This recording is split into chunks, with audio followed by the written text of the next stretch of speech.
kell on saanud 12, siis peale vesiviljeluse analüüsi tutvustusega siin Hiiumaal. Talvel Hiiumaa ja Saaremaa koos taotlesid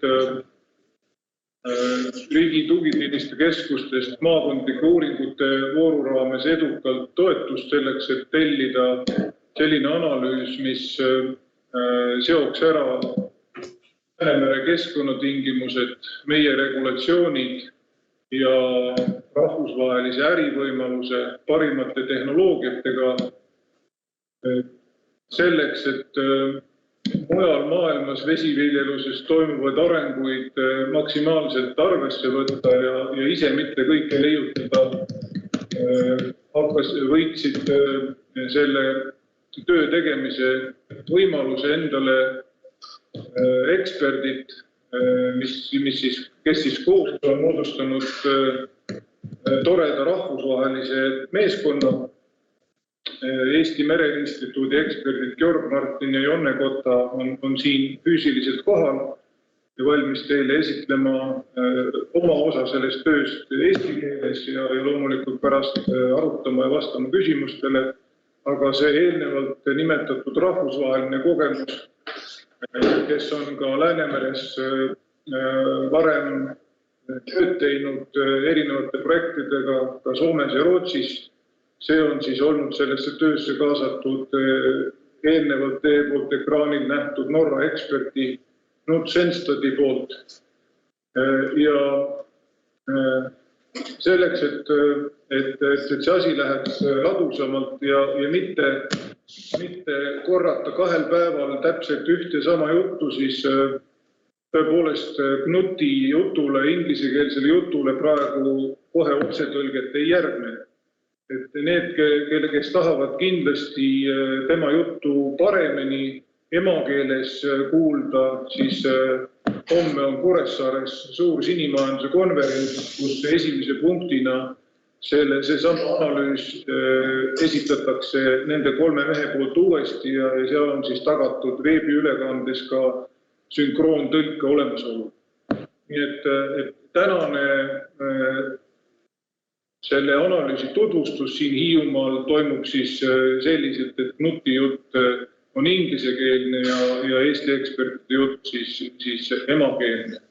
Et küsimusi saab esitada kohe, kui konkreetne esineja on ära rääkinud, aga loomulikult on võimalik siis ka, et tervik oleks hõivatud liikuda nii, et te kuulate kõik ära ja seda on küsimused.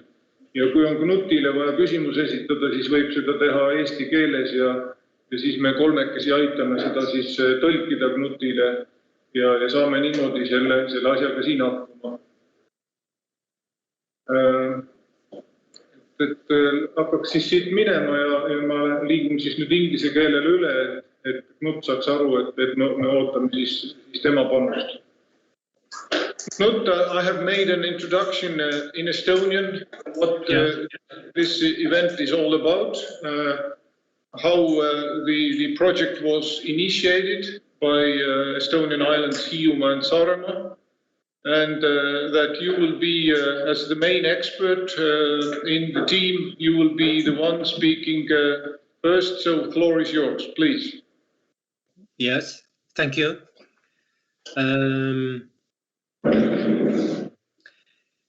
This study is taking into consideration the local conditions of West Estonia coastal line, the conditions of the Baltic Sea, the temperature profile, and the conditions for aquaculture production of fish in the West Estonian coastline.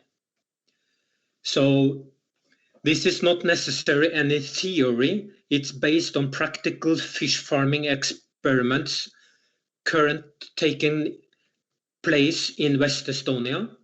And with the expert of the two professors, we will also highlight how one in an aquaponic integration can scope with some of the waste production from a modern potential fish farming activity on this coast zone. And I would like to stress, very, very important, already on the front page, that there is nothing wrong with the Baltic Sea regarding the conditions for farming large sea trout in saltwater in West Estonia. The temperature profile is more or less perfect for trout. There is nothing wrong with the seawater to accomplish a good growth, good survival. And I have done business case analysis for fish farmers in Finland and in Sweden, and for Osel harvest at Saaremaa Island, for land-based and offshore farming for trout in West Estonia. And my predictions for productivity and production cost should well scope with the Norwegian production cost level of similar sea trout today. This is very, very important. Finland and Sweden are producing approximately 35,000 tons of large trout. Norway is producing 100,000 tons, and Denmark some 15 to 20,000 tons. It's the same species, and so I would stress that the main challenge is the environmental and waste management topics, which is of course the core in our presentation today. Productivity and production-wise, I think that West Estonia should be ideally for large sea trout production. Okay, now we can take the PowerPoint.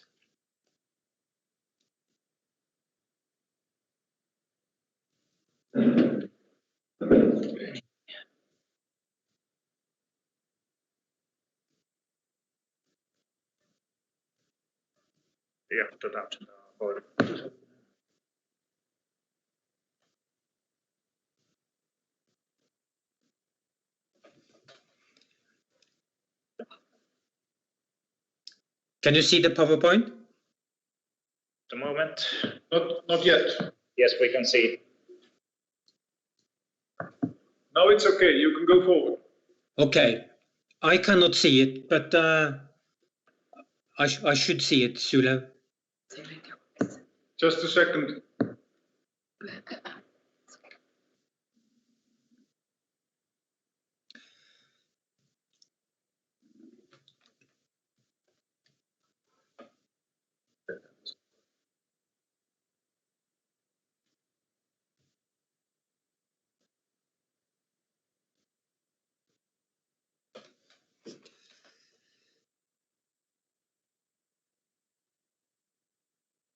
Okay, you see it?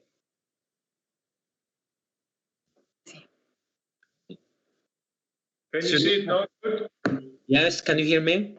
Yes, we can hear and we see the presentation. Okay, next page. So what we will highlight is the background of the study, the project member and the working tasks we have done, and some executive findings and some observations. Next page, Sule. So the first bullet point above the circular symbols, one of the main feasibility element is to identify the potential of an eco-friendly, sustainable strategy where the marine and coastal zone resources can be exploited with a modern investment and technology. That is the main task for the study. So eco-friendly, sustainable, with modern investment and modern technology. So the first blue symbol is that we have suggested various modern fish farming concepts for West Estonia. We have identified the aquaponic potential where we could link the fish production to shellfish and macroalga productivity, where the shellfish and the macroalga are utilizing and feeding on the waste products from the fish.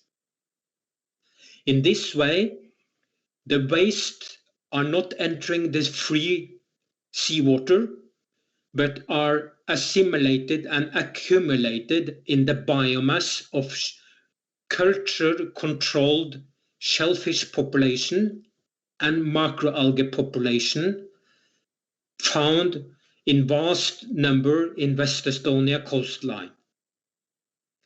This accumulation of biomass for the macroalgae and the shellfish will represent an outflux of fish waste product out of the sea to human being, where value-added products from the macroalgae and the shellfish can be utilized on land. In this aquaponic integration, we will then reduce the environmental impact of a modern fish farming activity on Hiiumaa coastal zone. The next blue symbol is that we have also tried to estimate what this link activity of fish production and aquaponic can contribute to circular economy in the coastline.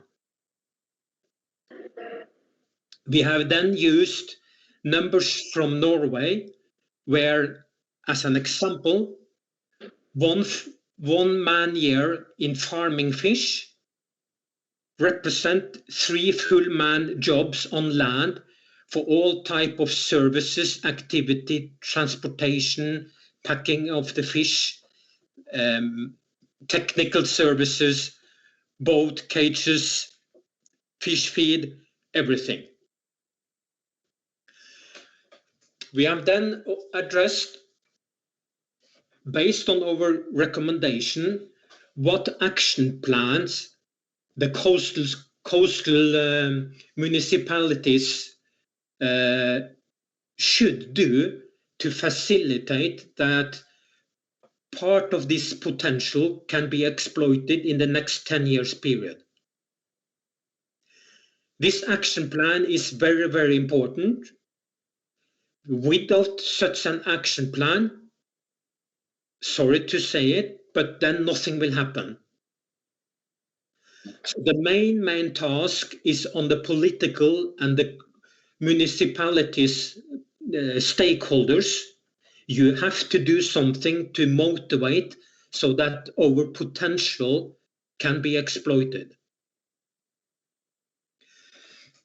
And as everything, there is always some risks element. It could be negative risks element and it can be positive risk element. So we have listed the main risk elements linked to our observations. The yellow symbol to the right is also very important, not very specific for West Estonia.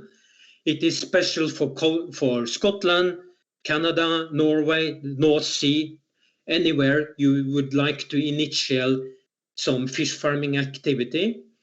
And that is the weather condition, especially the physical strength of wave current and wind speed in the West Estonian coastline has to be considered.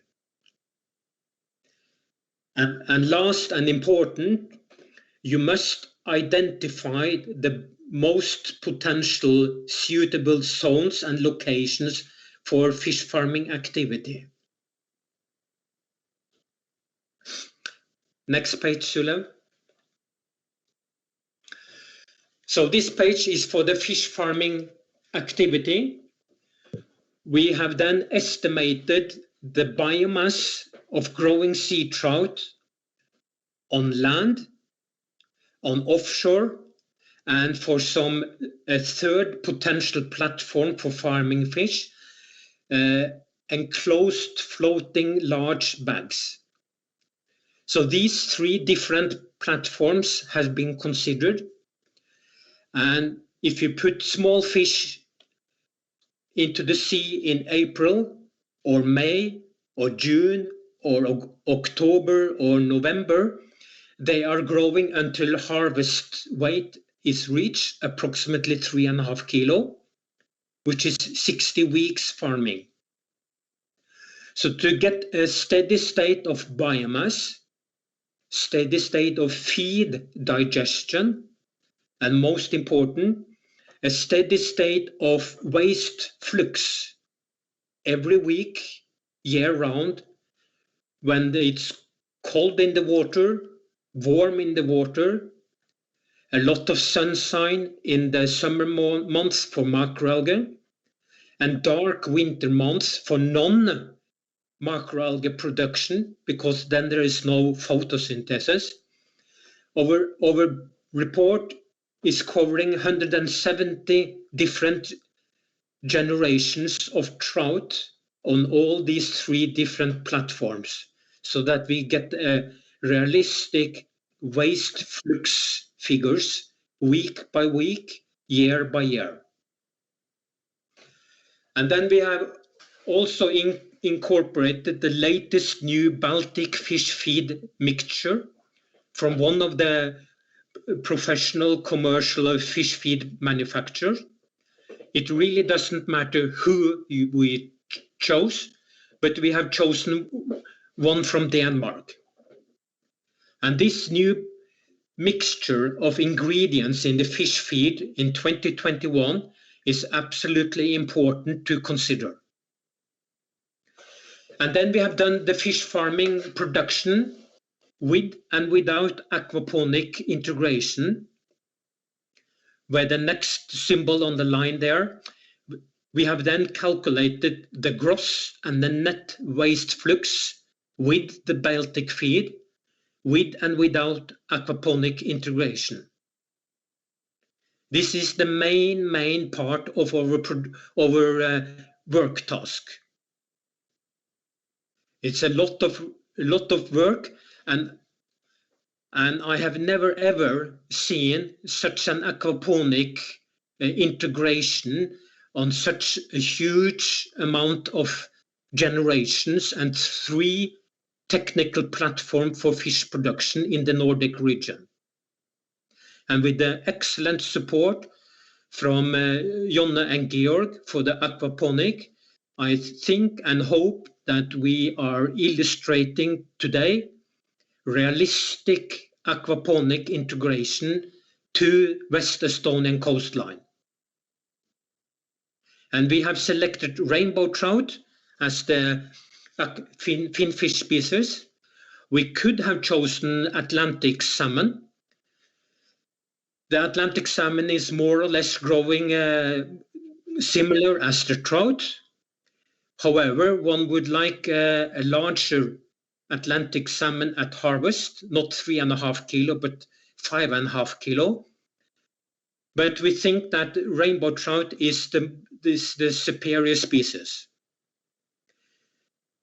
There's a 50 years experience in the Baltic Sea with rainbow trout, and the Finnish and Swedish and the Danish fish farmers has proven for 40 years that it's absolutely reliable and feasible.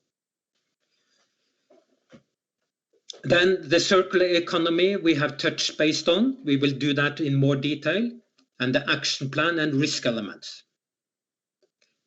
Next page. And as the headings illustrate, the mussel and the macroalgae job tasks has been as illustrated. Jonna has looked upon the shellfish. He has chosen blue mussel, Mytilus edulis. He had looked upon, he can talk more about this later on, but he has looked upon available articles and scientific publication made by others and himself from the university. He has also integrated active West Estonian field trial with blue mussel, which is very, very important.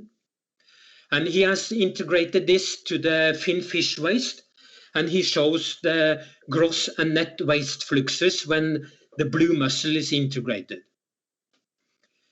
And he has done this for Opennet farms, the traditional open cages that is found worldwide, also for land-based fish tanks, and for the floating fish bags.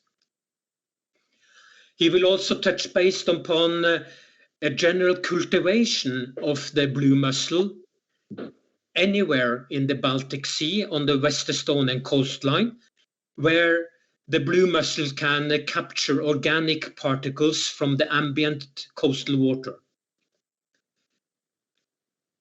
At the bottom, Georg has done the same for the macroalgae. He has selected the species green grass, Ulva intestinalis, as the best suitable candidate. And he has very much done the same as Jonne, where he also has included his experience the last couple of years with Ulva intestinalis in field trials and on smaller tanks facility on land. So the shellfish and the blue mussel, the shellfish and the macroalgae figures we are showing you today is not necessarily only theoretical calculations. It's also judged on active field trials, very important, on the West Estonian coastline as of today. Next page, Sule. Next page. So to do this, we considered that we need to do 11 steps, 11 approach. The first colored symbol is that fish farming, yes, it increases the nutrient flux to Baltic Sea. There's no doubt about it. It's a fact. And that is the challenge. So the first green box, how can we reduce these fluxes? Number one, we selected the latest Baltic fish feed, which is very, very important. Number two, you could establish recirculation aquaculture system, RAS, on land. That is a modern, top modern recirculation setup where you actually use the salt water 95 to 97 times. You just add a couple of 2-3% of new water per day. And in this system, you can then have special mechanical filter and special biofilters that reduces the normal waste fluxes from fish production. However, such a RAS system is extremely costly, and you need at least 75 million euro investment for a 5,000-ton land-based trout farm. It's absolutely functional, but we decided very early on that we considered that such heavy investment in Baltic Sea would probably take place at the latest stage. So we have then concentrated on a more capex-friendly fish farming platforms. And that is number three, other land-based fish farms. What capex demand? What layout is that? Who operate them? How do they function? And can they also reduce the waste fluxes? Yes, they can, but not with the biofilter, but with mechanical water filtering before the outflux water is entering the Baltic Sea. And for those land-based, we have used conventionally mechanical water filtering, either drum filter or disc filter. And the conventional system today can cope with approximately 50 to 60% of the organic particles can be filtered off.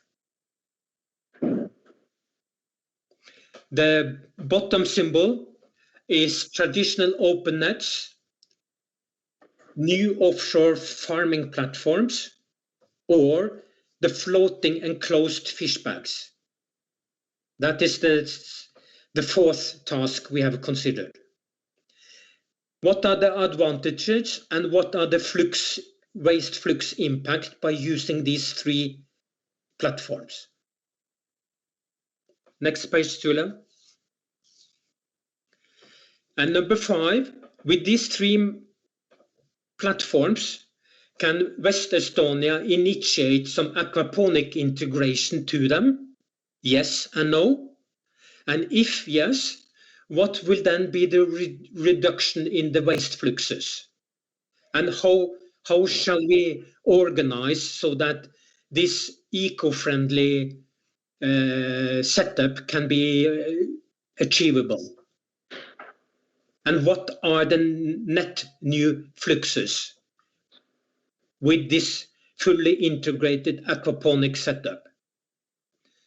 And point number 7, what action plan should be done to motivate that this potential can be exploited? Next, Sula. So we have excluded the heavy costly RAS and selected the 3 other farming concepts. We are illustrating what motivating factors both to the public and the private stakeholders should consider and take a decision on.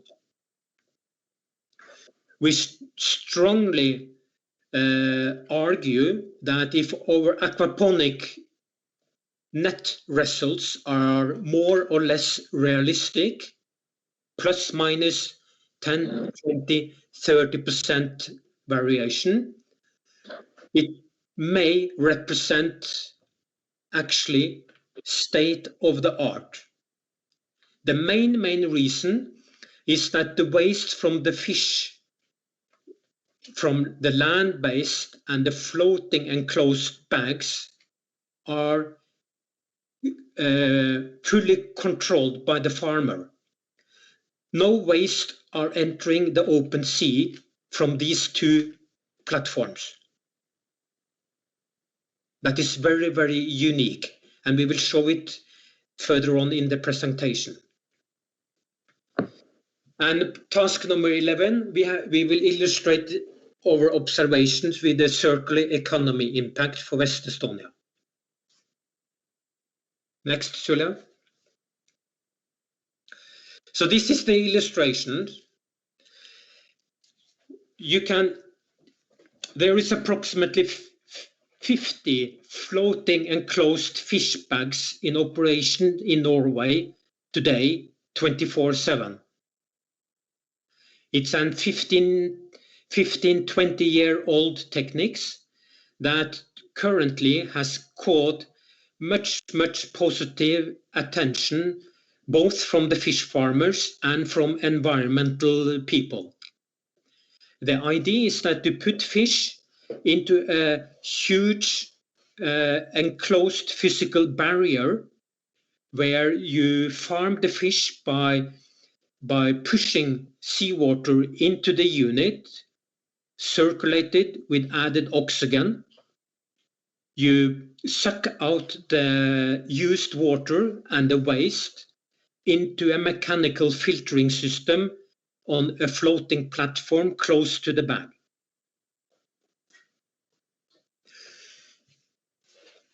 And then you have the land-based fish farm. I consider that any land-based fish farm in West Estonia, I assume that will require that you have proper waste management. And the first step for that is that you have a mechanical water filtering system on land before the outflux is entering the coastal zone. The third platform is the traditional Opennet, which are very well used worldwide. And there is, in practicality, there is no way you can collect the waste from an open net. The wind and the current will flush the waste out by the ocean currents, and the waste will be spread out to an enormous water column. And the dissolved nutrients, nitrogen and phosphor, will be dissolved to a huge seawater area, and is impossible to establish a good functional aquaponic system. The same with the organic particles from the sludge from the fish. They will also be driven by the current and will be settling on the seabed according to the depth of the ocean and the current speed. These particles are also very, very difficult to accumulate as filtering shellfish population. Next page. So there are two types of waste. And to left, there is nutrients that are fluxed to the water column, and they are dissolved nutrients. That is the nitrogen and phosphor. That is excreted from the fish during the passing the gill and the kidney, as the fish are digesting protein and carbohydrate and lipid. And these dissolved nutrients are suspended in the water column, and it's of course impossible to collect them from an open net farming site. There is two options in theory. One is to have a land-based recirculation system with a biofilter and denitrification station that will heavily reduce these dissolved nutrients to the Baltic Sea. Or option number two, you could integrate it with macroalgae aquaponic system. To right, the blue boxes are the organic particles from the fish feces, the sludge, which also consist of nitrogen and phosphor. But these nitrogen and phosphor are bound to organic particles. So because they are bound to organic particles, then it's more easier to filter them off by, as an example, a mechanical filtering system. But the micro particles will not be collected through a conventional mechanical filter, and will of course just pass through the mechanical filter and enter into the Baltic Sea. We have used a retention factor of 55% of the organic amount are filtered off from the land-based fish tanks and from the floating fish bags. Another option is that you can integrate it with shellfish, like Jonny is doing in this analysis. Or you can combine both the mechanical filtering and the shellfish physical filtering of the organic particles, and then you achieve a win-win situations, which we will show. Next page, Sule. So here is the integration where the fish waste are covered into a closed controlled loop. To left, we have the floating bag concept. The first bag to left is the fish bag, where the wastewater is filtered by mechanical filtering. The non-filtered smaller organic particles are first entered into a shellfish bag, a modified fish bag, to a much lower investment than the fish bag. And in theory, the water from the fish bag and the water pressure is pushing the water through the shellfish bag. And you can have one shellfish bag, 2, 3, 5, or 10, according to the dimension of the fish bag.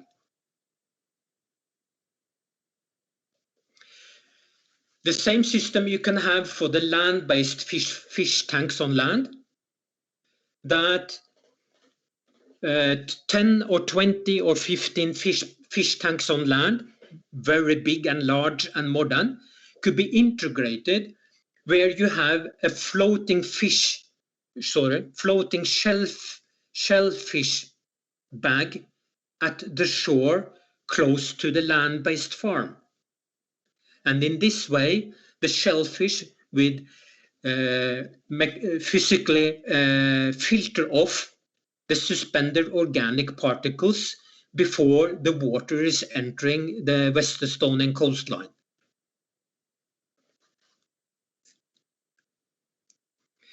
The use of these floating shellfish bag is very unique. This is the main core facility for our feasibility study. Without this protected closed loop system, you will not be able to reduce the waste fluxes in the future for fish farming activity in West Estonia. Not at the level that we are showing here. You could have traditional free-hanging shellfish culture 200 yards, 400 yards from a conventional open fish farm, which is found in Sweden, Finland, Norway, Scotland, Nova Scotia. But that efficiency of driving out waste fluxes from the free seawater column is very reduced compared to what we are showing here. And I doubt that will be the solution in the future for Baltic Sea, because you already have a fairly large amount of eutrophication conditions in Baltic Sea. And I consider that probably a more advanced aquaponic integration could be advantage.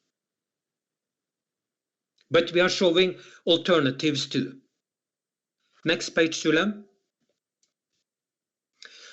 This is an open conventional fish farm where you have a feed barge with a feeding system that is automatically feeding the fish in each individual net. The nets can be small and large. Today, the nets are pretty large. Each net can hold 30 to 40,000 cubic meter with seawater and can hold 500, 600, 700 tons of live biomass of trout or salmon. This is the normal setup in the salmonid finfish industry worldwide today. Norway have 5,000 nets distributed on 500 locations. It's a very well established system and it absolutely works fairly good. But the problem in Baltic Sea is the waste fluxes. Norway is completely spoiled because they focus on the environmental impact, of course, but the huge Gulf current along the Norwegian coastline is certainly facilitating the spread and dilution of the nitrogen and phosphor from the Norwegian activity, which is not the case in Baltic Sea. Finland, Sweden and Denmark is meeting quite tough challenges with the waste reduction and requirement for reducing the farming license as of today. Next page, Sulaug. A little theory, and what is important is that large rainbow trout fed in Norway or in Hiroma Island or Sarema Island will capture and accumulate a certain percentage of nitrogen and a certain percent of phosphor into the flesh. And this is a uniform digestibility of the large rainbow trout, that for 1 kilo body weight, 1,000 gram, there is 27 grams of nitrogen accumulated in the flesh, and there is 4 grams of phosphor accumulated per kilo body weight of rainbow trout swimming in Sweden, Finland or Hiroma coastal zone. What is not accumulated in the body of the trout is fluxes to the environment. So to left there is a green box, Opennet's total flux. And there are a yellow and blue figure. For the latest Baltic fish feed in 2021, if you use an Opennet, for every kilo large trout production in West Estonia, that will represent a gross flux to the sea of 44 gram nitrogen and 5 gram phosphor with open nets. This is a fact. However, if you use a land-based fish tanks and a floating fish bags where you have better control of the feeding, and you can stop the feeding because the surplus feed quantity is collected during the waste treatment. So you have a better feed management control. You can reduce some of the 5, 6, 7, 8% surplus feeding from the open net strategy. And this reduction will then result in 37 gram nitrogen to the sea and 4 gram phosphor to the sea. So a physical protected system for farming trout on land or floating bag will reduce the fluxes from 44 gram to 37 gram for nitrogen and 5 gram to 4 gram phosphor.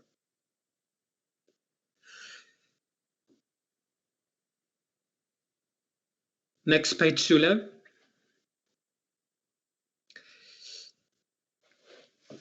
This is the core. This is the executive most important observations from our report. This page I have never ever seen published in this way, and this page is very, very important. At the top row in green color, there is a current water act per kilo fish produced for West Estonia, established last year as I have understood it. It illustrates that the maximum total flux of nitrogen per 1 kilo fish produced in West Estonia is, as of today, 50 gram. and 7 gram phosphor per kilo fish produced. And West Estonia is using the absolutely correct formula for assimilation of the nitrogen and phosphor into the flesh. Denmark is using the same, and the environmental department in Norway is using the same calculation because it's a uniform assimilation of salmonid species. However, in the previous chart with the 2021 fish feed, we illustrated that Opennet's the outflux is 44 gram and 5 gram. So already by incorporating the latest modern fish feed, a potential fish farming permit in Hiruma Island is representing a waste flux reduction from 50 gram to 44 gram nitrogen and from 7 to 5 gram total flux of phosphor. But if you rather took the fish in a system where you have controlled waste loop, fish tanks on land or fish bags, without mechanical water filtration, the fluxes will be reduced to a third level because you don't have surplus non-eaten fish feed to the sea. So now we are at a level of 38 grams and 4 gram phosphor.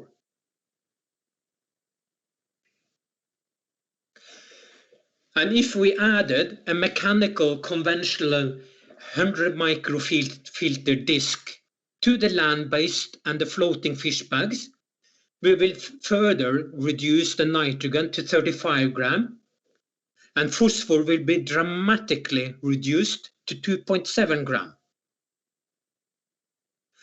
And the mechanical filtering is only reducing the nitrogen and phosphor which are bound to organic particles.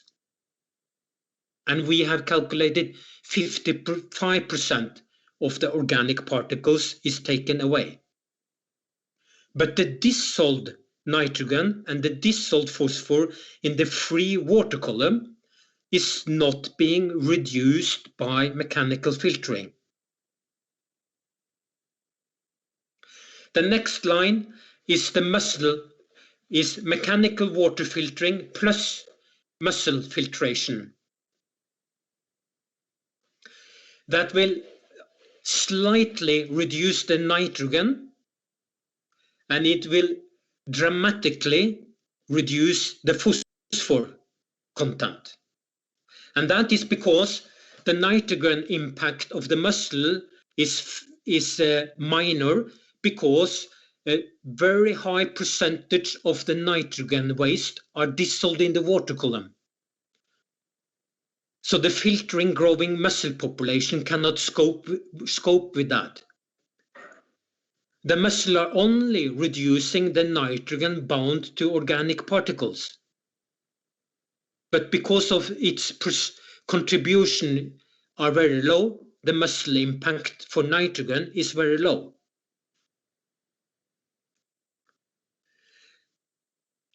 The last line, the red figures, is when we integrate the macroalgae after the water filtration and the mussel filtration, then you will see that both the nitrogen and the phosphor is dramatically reduced. We are now down to 20 gram nitrogen and 1 gram phosphor total waste flux to the Baltic Sea. And this represents a reduction from the Water Act as of today for nitrogen, if our calculations are correct, of 60%, and probably as large as 90% reduction from the Water Act regarding phosphor.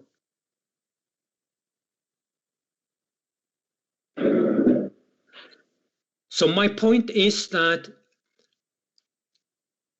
any seaside that is suitable for aquaculture finfish production should be given a yearly waste quota of nitrogen and phosphor. But if private investors and private fish farmers are choosing Opennet,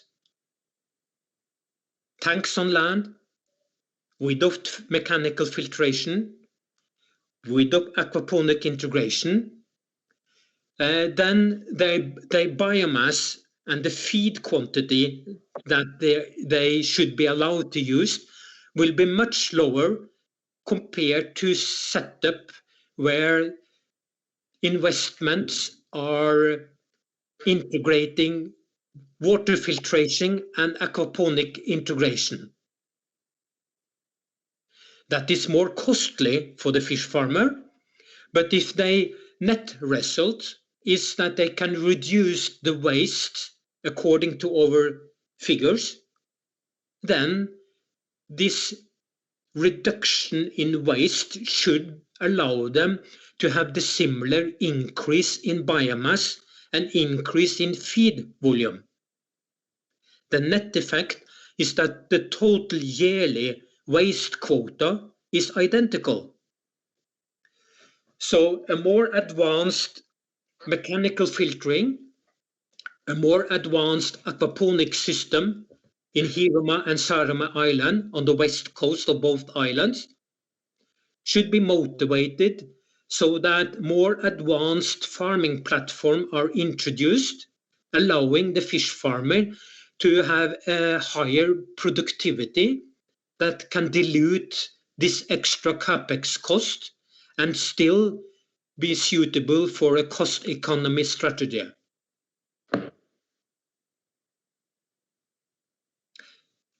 And I also consider, very important, it is not the environmental department in West Estonia coastline who should determine what type of physical platforms to be used.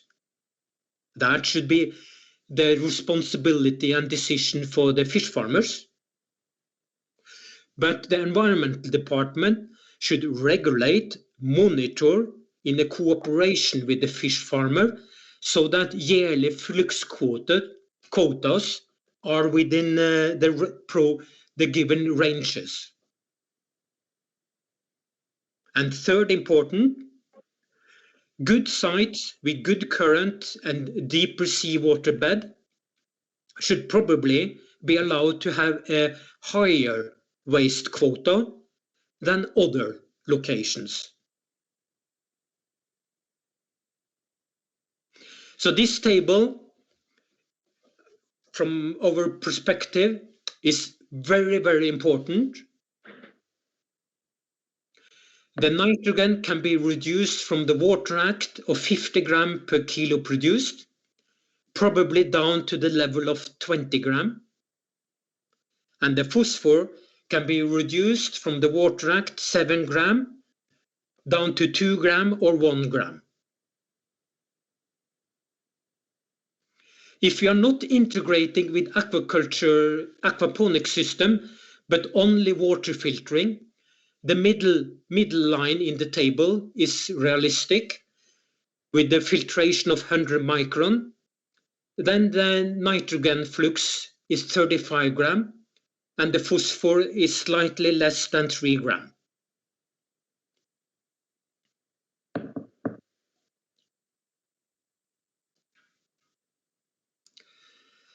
These reductions will not be achieved if you have free ocean cultivation of mussel 200, 300, 400 yards from the Opennet farm. It is impossible. Sadly, the Baltic Sea is quite brackish. It's not saline. So many of the browned macroalgae found outside the Baltic Sea are not present. So unfortunately, the macroalgae chosen by Georg, Ulva intestinalis, doesn't have this physical foot that the macroalga is settling on rocks, seabed, cultivating ropes or used trawler nets. So the Ulva intestinalis is more or less a free-floating algae. So if you put that into the free water column in the coastline of Hiroma, you will lose the macroalga. So you will not be able to harvest the macroalga, and you will not be able to reduce the nitrogen and phosphor by the photosynthesis assimilation. It will break down to the next winter season and will be recirculated. Next, Sula. This is more or less the temperature profile in seawater for farming trout. The winter temperature can go down below 4 degrees. It can go down to 3 degrees, 2 degrees. But ideally, it's absolutely perfect for rainbow trout. I have been farming 15,000 tons of rainbow trout on their on temperature profile more or less like this. More than 16 degrees is not so very good in the late autumn. So you should avoid shallow water, and you should certainly concentrate on the west tip of Hiroma Island and Saaremaa Island. That is the best cases for fish production. Next, Sulan. And if you pump seawater into tanks on land or in the floating banks, the blue growth curve, you will have a better temperature profile during the year, so that the 3.5 kilo trout will be harvested a couple of weeks earlier than from Opennet farm. But basically, they are more or less identical. And this growth curve is achieved in West Estonia today. But what is normally taking place is that farmers are putting 300 gram fish 1st of April and harvest before Christmas at 2.73 kilo. This growth curve here lasts for 60 weeks, and it's based upon 100 gram smolt entry, in this example 1st of May. This is one of the 170 growth profiles we have in our report.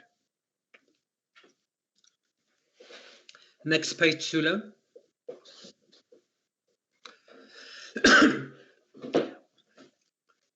Our second most important observation is in this page.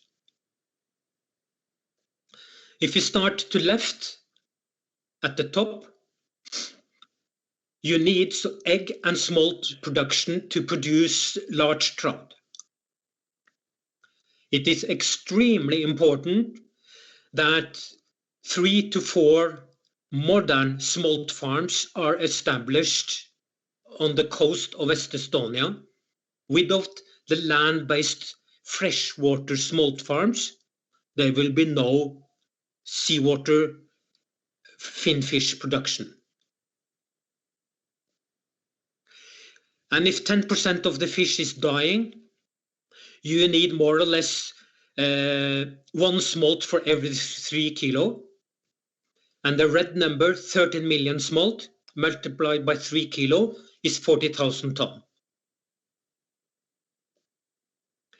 The blue box to right is an illustration of that you could establish 20 Opennet sites, or each of them has approximately 10-11 cages, and you stock them each year and you harvest the next year.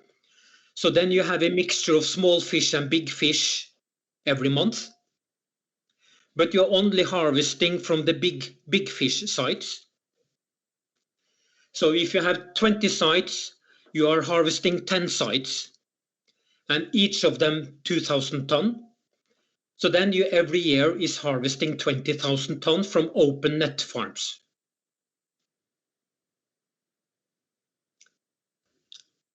It's absolutely feasible, and you could be on this level today. But the eutrophication of the Baltic Sea and the waste management is, of course, the challenge. The blue box is the land-based and very, very conservative. I have here showed 10 land-based farms on land with seawater. Each of them probably 20 big tanks, 2,000 cubic each.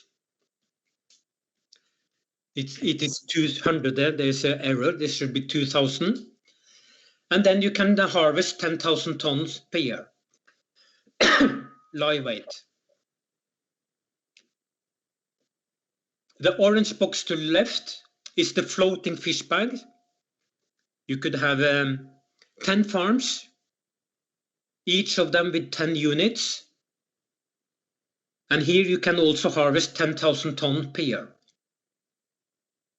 So in theory, 10 floating bags, 10 land-based, 20 open net farms, in total 40 locations, 40,000 tons.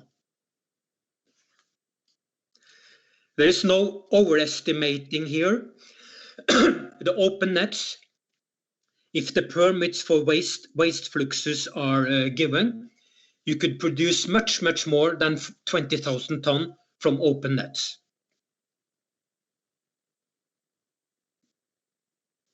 Very, very easy do that, but consideration on the conditions of the Baltic Sea, this Finnish and Swedish and Denmark's open net trout farmers challenging today. There is no free lunch in aquaculture in Baltic Sea. You must be quite accurate and precautious with your permits.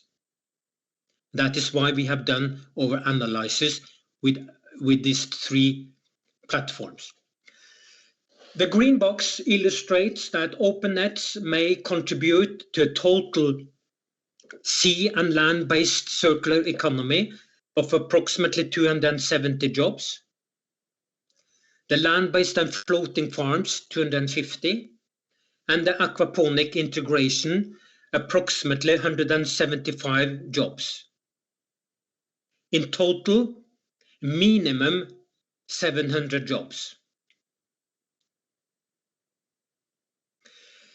And the circular economy, with the market price for trout today, gutted packed, will represent something like 375 million euro in circular economy per year.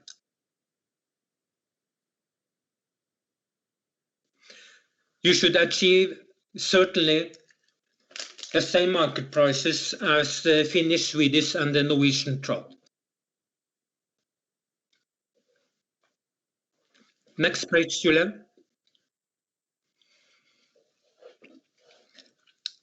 This is just an illustration of the open net circular economy, and at the bottom there's a different scaling of the open net farms from 4,000 tons to 20,000 tons, and the job requirement spread out on the different sectors from left, farming management, farming staff, fish health, services, cages, mechanical servicing, wellboat processing, packing, distribution.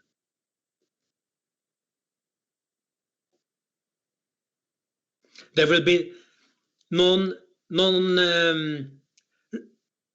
the impact will be these numbers and higher, not lower. So this is a minimum.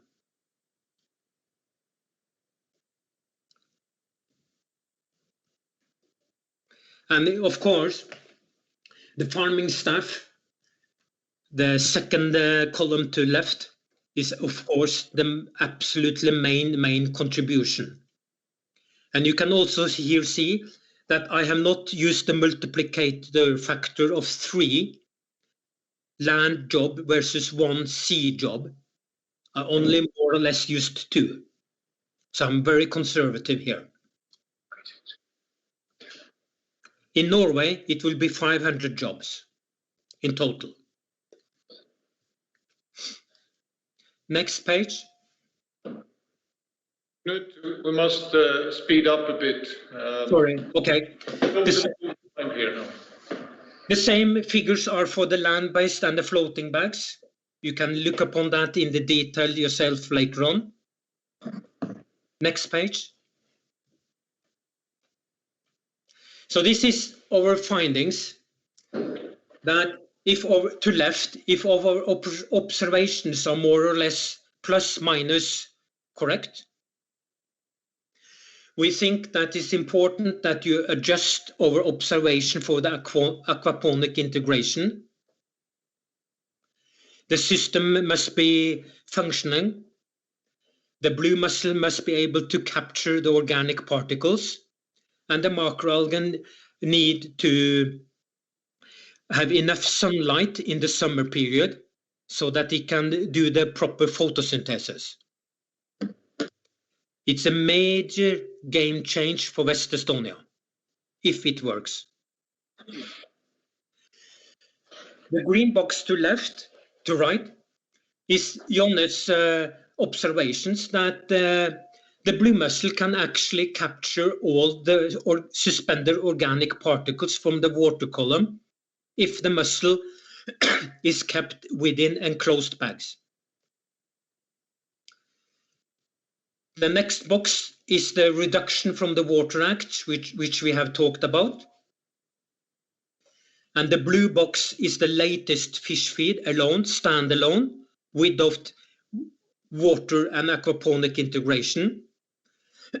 So the fish feed today represent reduction of the nitrogen by 11% from the Water Act and 27% from the phosphor.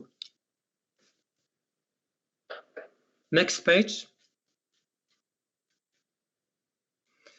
So to be able to integrate and illustrate this in a reasonable manner for private sectors and the public sectors, you need to do something. This report in the drawer has no value, so you need to lift it up to the public sector, and you need to integrate regulations and terms for this. So the blue box, the blue circle to left, is that I think that you should very, very early identify locations and area for aquaculture where you define the yearly waste quota linked to the Water Act. This is very, very, very important. If you are not doing that, you will then give the signal to potential aquaculture companies that you can apply for permits. They will apply for sites that they consider can be useful, but they don't know the yearly quota. Because today, from my understanding, is that you have the Water Act, but you need to address the total fluxes per year, otherwise the private stakeholder will not invest money because it doesn't know what the productivity can be. And then you also should show a user-friendly coastal document, a map and a fact-based document where you illustrate for private stakeholders that in West Estonia coastline we have this shipyard, pelagic fishing companies, land-based processing, waste treatment, etc. They are located here, here, here, and here.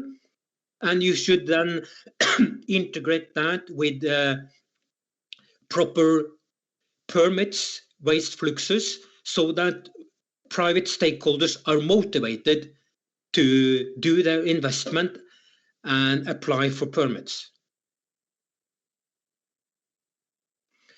And the middle box, the biggest box there, I also consider that West Estonia has a huge advantage because in principle, farming permits today is more or less free of charge. It doesn't cost any money.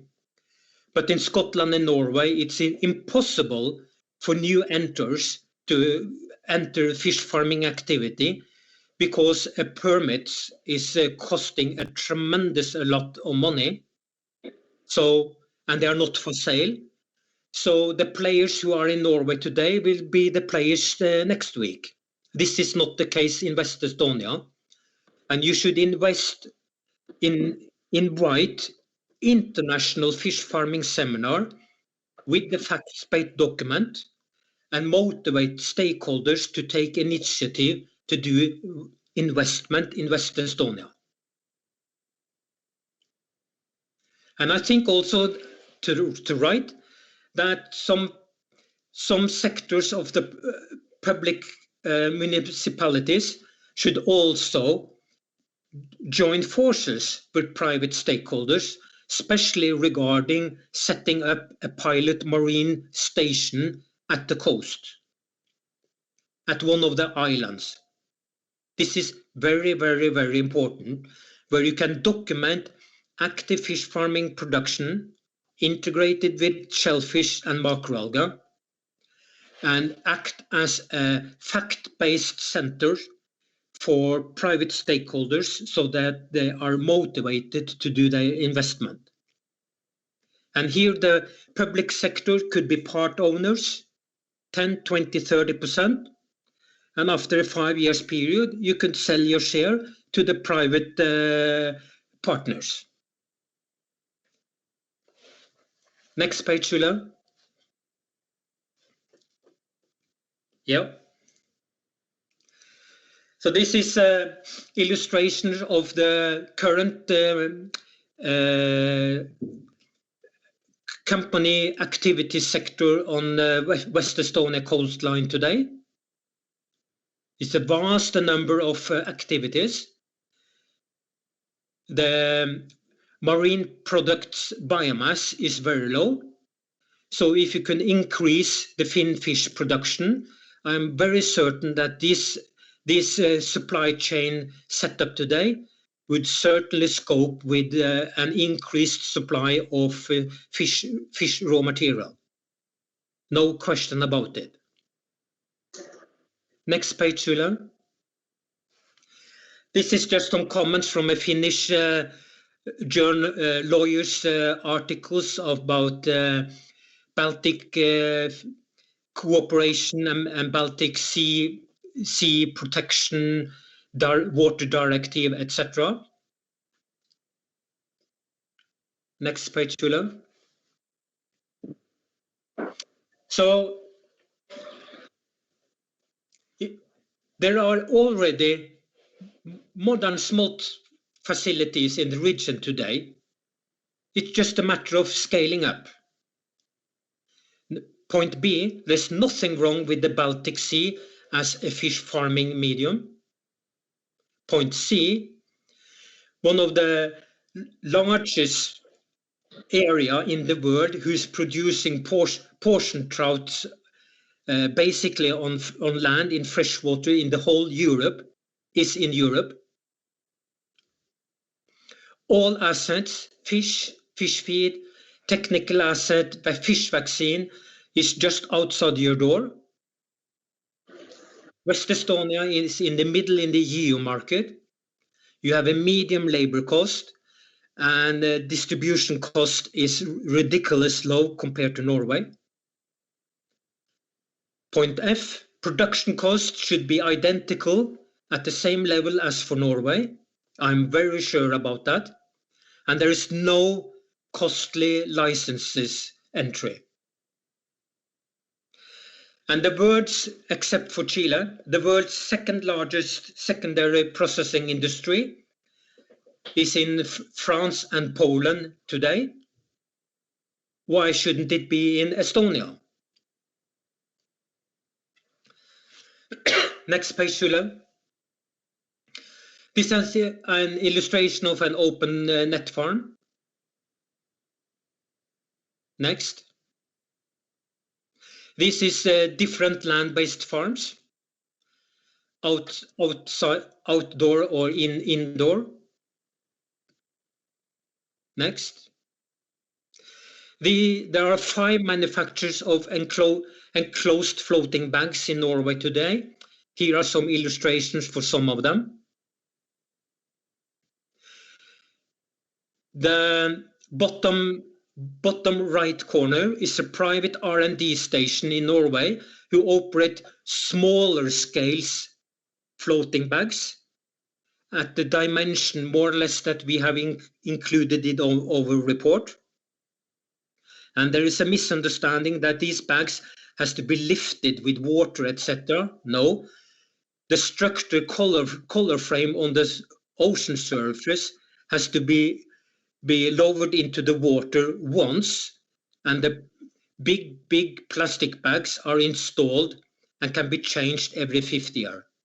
So when the ring bag is in the seawater, it will remain there for the rest of its period, but they can be moved around from site to site and be cleaned and desinfected. Next page, Sule.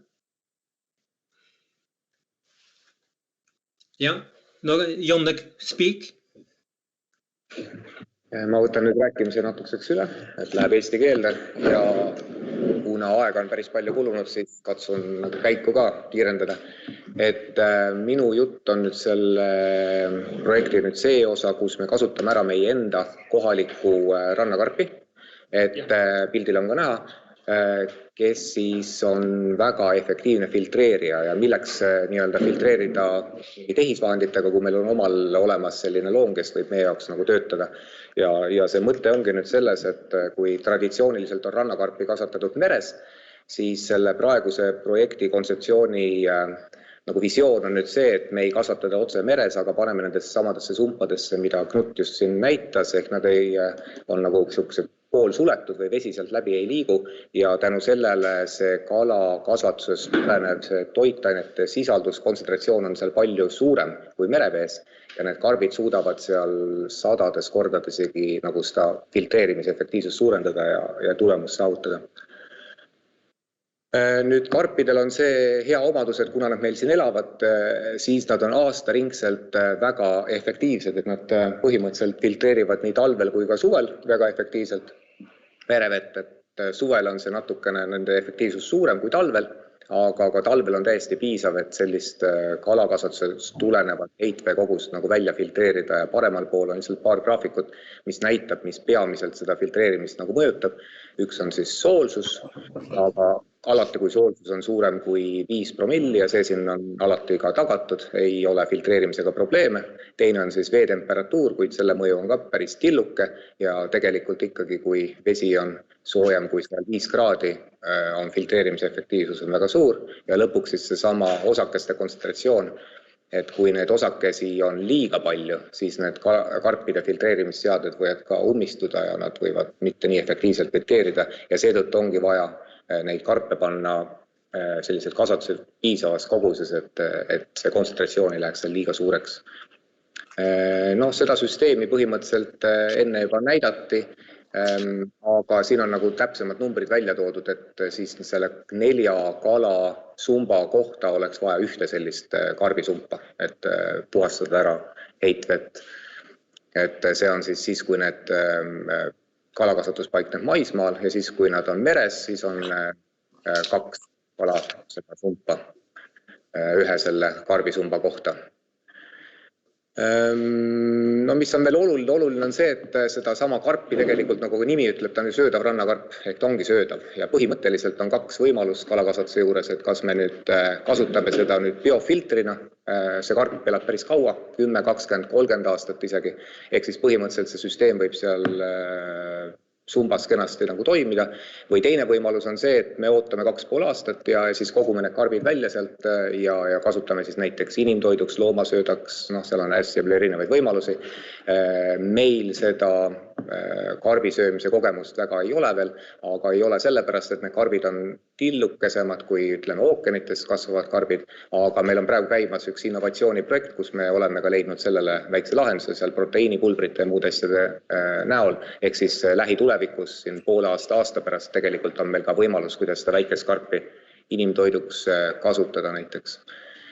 Ja siis teine eelis on muidugi selliste kasvatuse ees, et kuna ta on ikkagi merekeskkonnast natukene eemal, siis kisklus seal ei ole, meil on see hirmu, et näiteks merelinnud neid karpe tuleksid sööma ja samuti ka krabid või mõned muud loomad, kes armastaks neid karpe süüa. Siin on üks graafik, mis näitab lihtsalt selle karbi kasvupotentsiaali meie meres. Ja nagu näha, siis kõik, mis jääb Hiiumaast läände põhja või siis ka Saaremaast läände on väga head kasvatusalad, et selles mõttes koht on väga kenasti sobiv ja meil on ka üks näidisfarm reaalselt olemas Tagalahes Saaremaal siis, kus me nüüd eelmisel sügisel mõõtsime selle farmi saagikust ja saagikus oli lausa 4-5 korda suurem, kui me ootasime tegelikult, et kui seda hästi teha, siis ka tulemused on tulemas. Ja siis sellisest sumbast võib kokku siis saagina saada 24 tonni siis seda karpi. See on 1 aasta jooksul, et ühe saag me kogume selle 2,5 aasta jooksul, siis saab nagu 48 tonni, aga aasta kohta nagu arvata. Et see siis oleks suuremas plaanis jah, nagu olulisem asi, et siin on mingisugused tehnilised detailid, mida võib-olla hiljem täpsustada, aga kuna meil on aega tohutult palju kulunud, siis ma arvan, et ma võib-olla need jätan nagu vahele, et siin üks asi, mis Knut nagu välja tõi, et kui me nüüd tahame kompenseerida tõesti seda kalakasvatuse heitvette siis nagu nende traditsiooniliste karbikasvatuste puhul, siis kuna meres on selle lämmastiku, fosfori ja osakeste siis kontsentratsioon oluliselt väiksem, siis lihtsalt nende karbikasvatuste hulk, mis me peame merre panema, on sedavõrd tohutult palju suurem. Et see on ka võimalik, aga lihtsalt see on võimalik ainult sellisel juhul, kui see kalakasvatus ei ole nagu nii massiivne. Et kui meil on selline väikse keskmise mastaabiga kalakasvatus, siis võime kasvatada ka neid karpe mereveest, aga et kui meil on suuremate kalakasvatusega tegemist, siis on mõistlik sellist integreeritud süsteemi kasutada. Ja siin on lihtsalt paar pilti näidatud nende meres kasvatatavate karbikasanduste lahenduste, et seal Tagalahes on ka sarnane süsteem põhimõtteliselt sees, et on selline PVC toru üleval ja siis on traalvõrk ja siis need traalvõrgu külge kinnituvad karbid ja selles mõttes siis see protsess, nagu kui see on vähegi normaalsesse kohta pandud, siis riskivõimalusi on väga vähe, haigusi meil praktiliselt ei ole, kiskeid praktiliselt ei ole ja siis 2,5 aastaga on nagu saak käes. Nii, ma sain oma selle karbiloo läbi, Georg jätkab vetikaga. Jah, tere minu poolt, Georg Martin, Tartu Ülikooli Eesti Mereinstituut ja siis selles projektis tegelesin siis selle vetika osaga. Et Läänemeres on vetikaid palju, aga selliseid sobilikke, mida siis esiteks oleks lihtne kasvatada ja teiseks, millest siis ka pärast kasu oleks. Väga palju ei ole ja tegelikult siin me oleme varasemalt teiste projektide käigus siis välja selekteerinud mõned kandidaadid ja siin on nendest siiamaani siis kõige paremini käitub just nimelt kasvatustes ulva. See on väga tavaline liik, see on olemas praktiliselt kogu suvi läbi, madalas ranniku meres, ta on rohevetikas, ta võib kasvada üsna suureks. Aga kuna ta on selline üsna õrn, siis lainetusega ta natuke suuremaks saab, siis lainetusega ta kistakse kivi küljest lahti ja siis ta läheb puhutakse kaldale välja või läheb sügamal, nii et tegelikult ta nii-öelda päris meretingimustes väga suureks ei kasva, aga Vastupidi, kui ta on siis nagu kaitstud tingimustes, siis ta võib kasvada palju suuremaks. Nii. Et miks siis see ulva intestinaalis seda liiki tegelikult kasutatakse mujal maailmas ka kasvatustes üsna palju, ta on laialt levinud, ta on meil looduslikult olemas, mingit uut liiki siia tooma on väga raske hakata, et kõige parem on ikka võtta see, mis juba siin olemas on.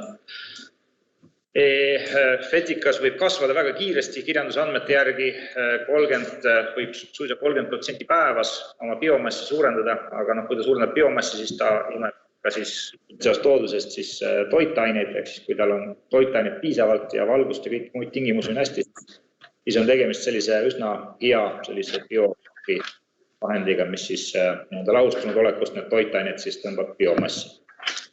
Sellepärast on teda nagu põhimõtteliselt väga ahvatlev kasutada sellistes lahendustes.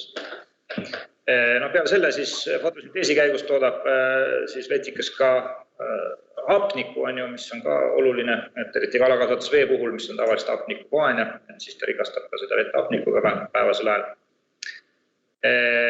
Negatiivse poole peal on see, et see liik, see taim ise on üsna õrn, et ta küll kasvab näiteks nööride peal ja mujal, aga lihtsalt kui ta natukenegi suuremaks läheb, siis see vee liikumine, veevool kisub ta küljest ära, nii et põhimõtteliselt nagu avatud tingimustes, päris avameres on seda nagu juba mugav kasvatada. Nüüd nendes see lahendus, mis siin nagu selles projektis välja pakuti, need suured mahutid või ujuvad kotid, et seal on ta lainetuse eest kaitstud, et seal on see probleem on lahendatud. Nii tehnilised küsimused, et kui seda sellises koguses kasvatada on see, et vetikas tahab päiksevalgust saada, siis peab olema tagatud see, et see vetikamass seal selles mahutis liigub kogu aeg, et kõik need vetika biomassi osad saavad ühe palju päiksevalgust, et muidu jäävad need, kes jäävad see osa, mis jääb varju, lihtsalt sureb ära, et see peab olema, see veesirkulatsioon peab olema tagatud, et seda tuleb tehniliselt lahendada, saab seda erinevat moodi teha, kas mullitajat või õhupumpamisega või muude asjadega. Ja nii edasi. Ütleme siin tehniliste probleemide puhul on siin veel see, et ta, kui tal on suvisel perioodil, kui on optimum, siis ta kasvab väga kiiresti, väga suur, et siis see suur biomass tähendab seda, et pidevalt peab seda biomassi sealt eemaldama, hoidma seda biomassi optimaalsel tasemel. See on siis lisa, see on nii hea kui halb, et kui meil on tegemist kasuliku produktiga, siis on see hea, kui me saame toorainet rohkem, samas jällegi, et see süsteem toimiks, tuleb seda pidevalt eemaldada sealt, see on nagu lisakulu ja lisategevus. Ja muidugi talvisel perioodil jälle, kui päikest ei ole ja kui valgustingimused on sellised, et siis see kasv on hästi aeglane ja mõistlik on üldse seda siis mingit teatud perioodi üldsegi mitte hoida nii väljas, et siis peab olema selline selle vetikas peab olema kusagil kultuuris, hoidma teda kusagil siseruumides, et oleks võimalik siis kevadel jällegi kogu süsteem jälle käima panna, kuna ta ise kasvab selle optimaalse biomassi kiiresti täis, siis aga see esialgne biomass on vaja kusagilt hoida ja leida, et loodusest seda korjata ei saa sellistes koguses vajaliks. Siin on see optimum on suvel, et me oleme arvestanud niimoodi, et 3 või 4 kuud aastast ta siis nagu ei kasva üldse ja siis ülejäänud aeg siis ta kasvab kas optimaalse või veidikene väiksem kiirusega. Ja see süsteem ise siin on et meie arvutuste järgi, et piisaks siis sellest, et kui oleks siis 4 seda kalaga täidetud sellist mahutit siis ühe selle vetika mahuti kohta, et see hoiaks siis selle vetika tootmise ja siis selle toitainete eemaldamise siis optimaalsel tasemel. Ja ütleme ka maismaal asuvate või mere ääres maismaal asuv selline kalakasvatus, et selle jaoks oleks ka siis kõige optimaalsem lahendus oleks leida siis hoida see vetika osa siis meres, kui see selline koht võimalikult leida on. Nii, mis siin veel, et põhimõtteliselt et vetikast on võimalik, sõltub nüüd sellest puhtusest ja muudest asjadest on võimalik toota väga palju erinevaid asju, sõltub nüüd et alates siis kõige lihtsamatest väetisest ja bioenergiast, eks näiteks biogaas, bioetanool, sellised lahendused kuni siis väga peente selliste biokeemiliste ühenditeni välja ja muidugi see kõlbab ka täiesti söögiks, et siin kõik sõltub sellest nii-öelda puhtuse astmest ja töötlemise astmest, et tegelikult siin neid võimalusi, kuidas seda pärast rakendada, on hästi palju. Ja siin see keskmine, siin see pruunikam tabel näitab ka, et tegelikult see biomass, mis oleks võimalik toota, on väga-väga suur. Et siin tegelikult üle 200% kalabiomassist oleks võimalik seda vetikasse suunata biomassi. Ja siin on ütleme, see probleem illustreeritud, et meil on vaja talvel hoida siis seda kultuuri kusagil, et oleks olemas, et iga kevade saaks seda võtta, et see tähendab lisainvesteeringut või peab olema meil selline koht, kus siis seda sisse osta või koha peal siis hoida. Seda hetkel praegu selliseid lahendusi ei ole olemas. Nii, jah. So that's it from my side. So you want our planned time is actually up. I encourage you to wrap up quickly, so we need to leave the room for people to have some questions as well. Yeah. So as a summary, it is important that you issue accurate and precise farming licenses. And farming licenses should be issued so that the economy of scale for the private stakeholders. So instead of issuing 20 small permits, I would rather have issued, let's say, 5 bigger ones. You must define the zone and the flux quota per year. Create the motivation factors for aquaponic integration. And you must visit the Nordic region. Not everything in Norway is perfect, by sure.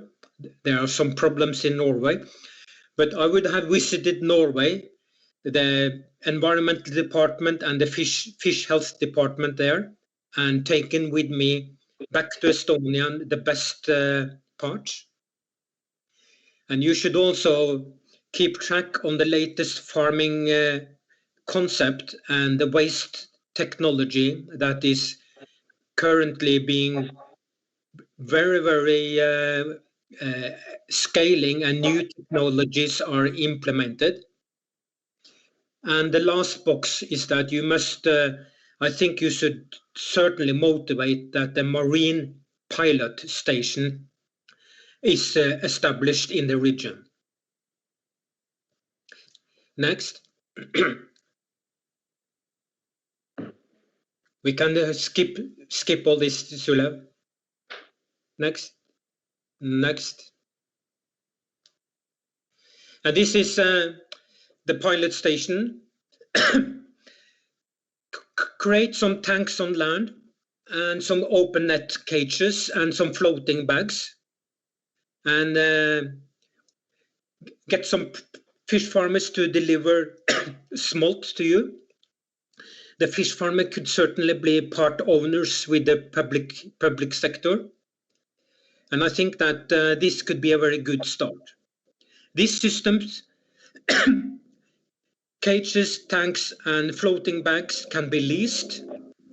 You must not spoil the time and developing and constructing it yourself. I would never have done that. I would have bought it, turnkey sites, buy fish feed, buy fish vaccine, and buy the fish eggs, and get started. Next.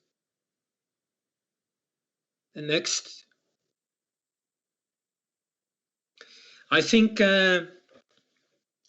wind energy company can be extremely useful for West Estonia, and I would certainly have considered very carefully how you could motivate future wind energy company to be integrated with more of the coastal resources, like aquaculture, finfish, aquaponic. They are professional marine constructions.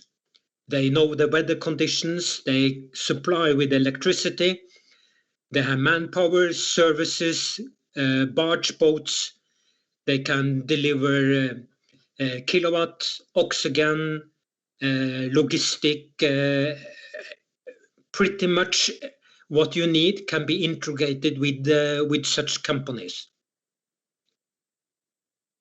And by arranging some lottery for wind energy permits, I think I would have linked that to obligation to more coastal resource utilization with the winner of the wind energy competition. Next. There are some risks. Number one is the weather condition. There are positive and negative risks. Number two is that if open net farming with the new Baltic fish feed can be permitted in West Estonia, that would be a huge advantage, because then you can get started with 2,000, 4,000, 5,000, 10,000 ton. And if it turns out that the waste management is not according to your target, well, then you can tighten the regulations and say that more aquaponic integration should be required, or just say in a sentence that the Water Act is new, X, Y gram of nitrogen and phosphor is the permits the next 3 years, and then you will force the fish farmers to consider a more aquaponic integration platform. Number 4 is very important. You must motivate for smolt production, otherwise there will be no big fish. And number 5, you must establish a pilot marine station so that you can proper guide farmers of the aquaponic system. Next page. Yeah, that's it. Okay, thank you, Knut. We're going to have some feedback and questions and discussions first in Estonian now. On ekspertidele küsimusi?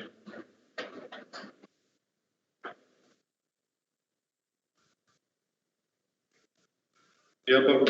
Teen siis alguse ja küsin, et kui me räägime mõistetest, meil on väga raske niimoodi inglise keeles võtta neid mõisteid, kas me räägime avamere kalakasvatusest, kas me räägime rannikumere kalakasvatusest, millest me praegu räägime? Mis on see hõivatud piirkond selle tegevusega?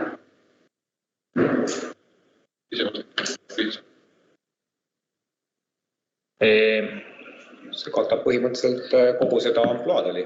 Jah, ega tegelikult selles töös ei olnud nii-öelda öeldud, et on tegemist nüüd peab olema, kas on avamere või on rannikumerega. Et siin on nagu vahe on tehtud selles, et kas on nagu nii-öelda vees olev asi või on maismaal olev asi. Aga kus kohta see meres paigutada, kas on ranniku lähedal või ranniku teemal, see on juba see antud kontekstis ei oma. Väike nüanss oli, et tehnoloogia osas oli erinevad lahendused sõltuvalt sellele, et kas me oleme paikneme rannal lähedal või avameres. Ja rannikumere ja avamere piiri tõmbame me kuhu kohta? No antud kontekstis kuna meil seda käsitlust ei olnud, siis me ka seda ei tõmba kusagile selles mõttes. Aga muidu üleüldse hea toon on tõmmata kuhu? Sõltub, mis dokumentide järgi nagu rääkida, et on olemas veepoliitika raamdirektiiv ütleb, rannikuvesi on kuni 1 miil baasjoonest mere poole. Ehk siis sissepoole on rannikuvesi ja väljapoole on siis avameri. 1 miil baasjoonest. See on nagu Neeme tippudest, kui tõmbad nagu saartest. 1 miil on kilomeetrit 1,8. Vesiviljeluse mõttes see väga sisulist tähtsust ei ole, sest nii nagu ettekandes oli välja toodud, eks loeb pigem see, et kui sügav on see vesi, et kui Norra näide näiteks on ju selline, et seal 1 miili ei ole vaja, sest seal on sügavus kohe ranniku äärest olemas.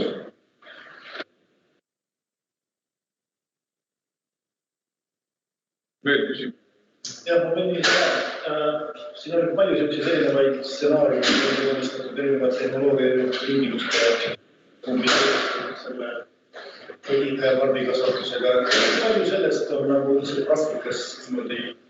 praktikast andmeid, palju sellisest praktikast ja sõidusest, et sul on karbimaadusel tabalane ja kui kaua see enamus sellest on teoreetilised arvutused ainult või on siin ka midagi mõned uuringud?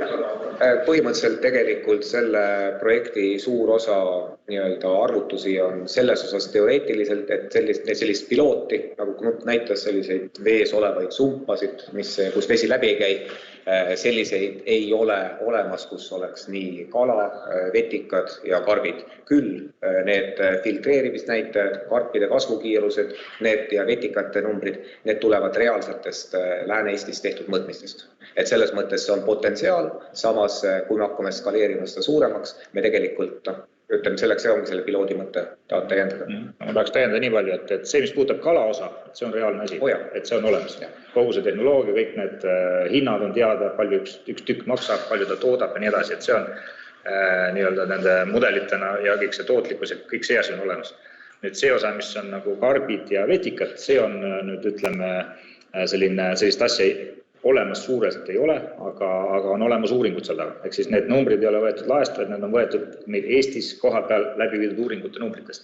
Ehk siis ütleme, ja nad on võetud väga konservatiivselt, sest et näiteks vetika puhul me võtsime nii-öelda umbes 30% sellest, mis nii-öelda ta nagu uuringute järgi võiks olla, et hästi konservatiivselt. Karpide puhul samamoodi sai igaks juhuks dimensioneeritud seda 5 korda väiksemaks, kui nagu need numbrid näitasid just selle pärast, et meil ei ole kunagi looduses ja ka kalakasvatuses keskväärtus, vaid meil on varieeruvus.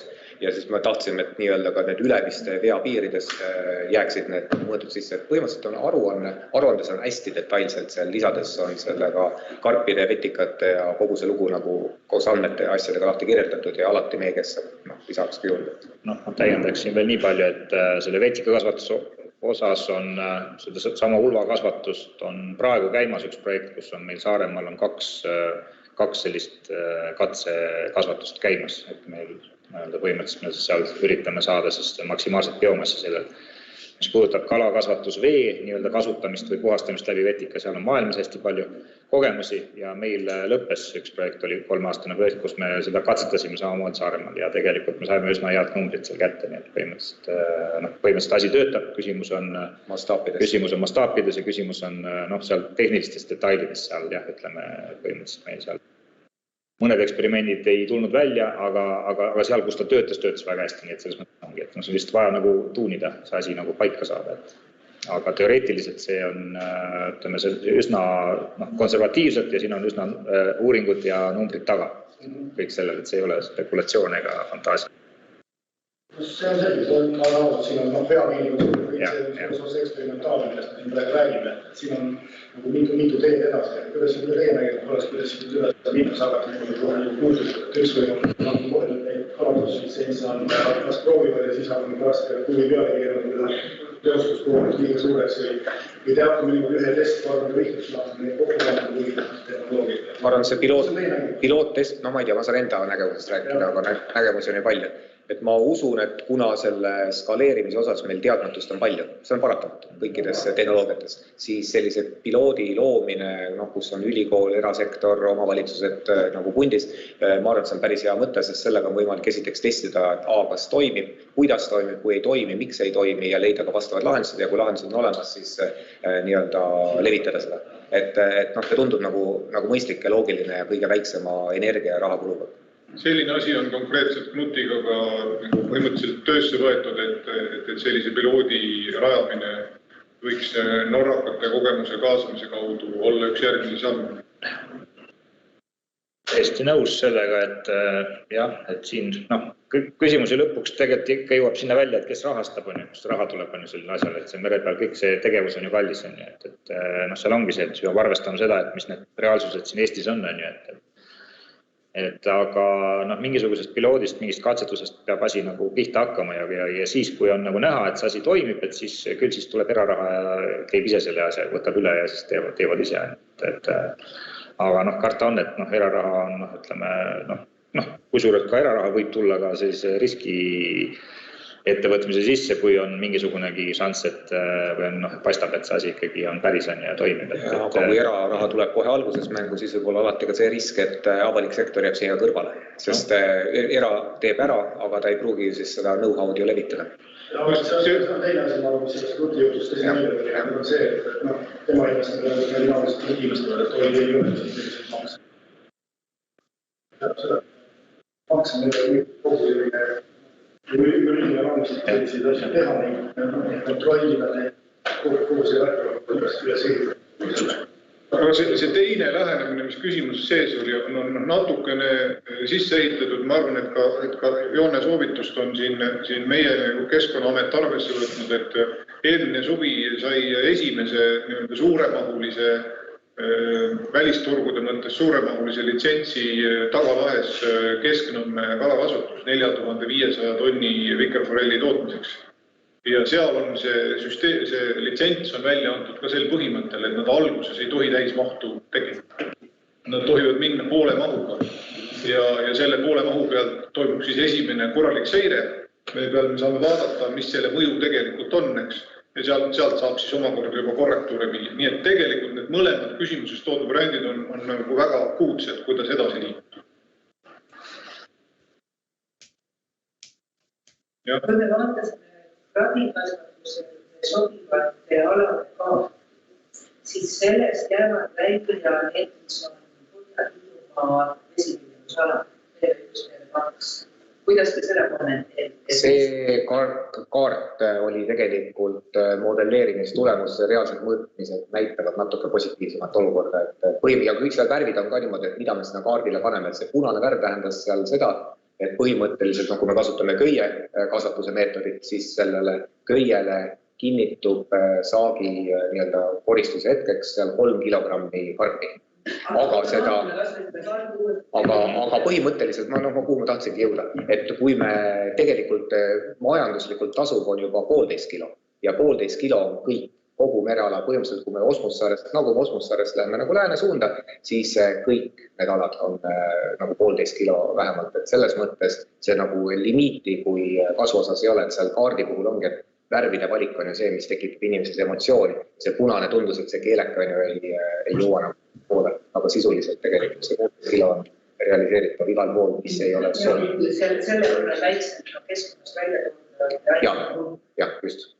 Mida vähendab. Ja, et see on proportsionaalne. Küsin seda, et kõige paremas variantis on 1 kilo kalade kohta mitte 2,2 grammi ja 0,8 grammi lämmastikku ja fosfori. Küsin, missugune on lämmastiku ja fosfori kontsentratsioon praegu meie vees? See sõltub väga aastaajast ja veekihist. Ehk siis tegelikult see kontsentratsioon meres, toitainete kontsentratsioon väga suures ulatuses varieerub. Et suvel on pindmises kihis on praktiliselt 0. Et seal on kõik ära tarbitud, kõik on vetika biomassis või ütleme, kas isegi kui meil sinivetika sõitseb, siis tegelikult see toitainet on kõik selle sinivetika sees, mitte vees. Talvel on vastupidi, on vees väljas.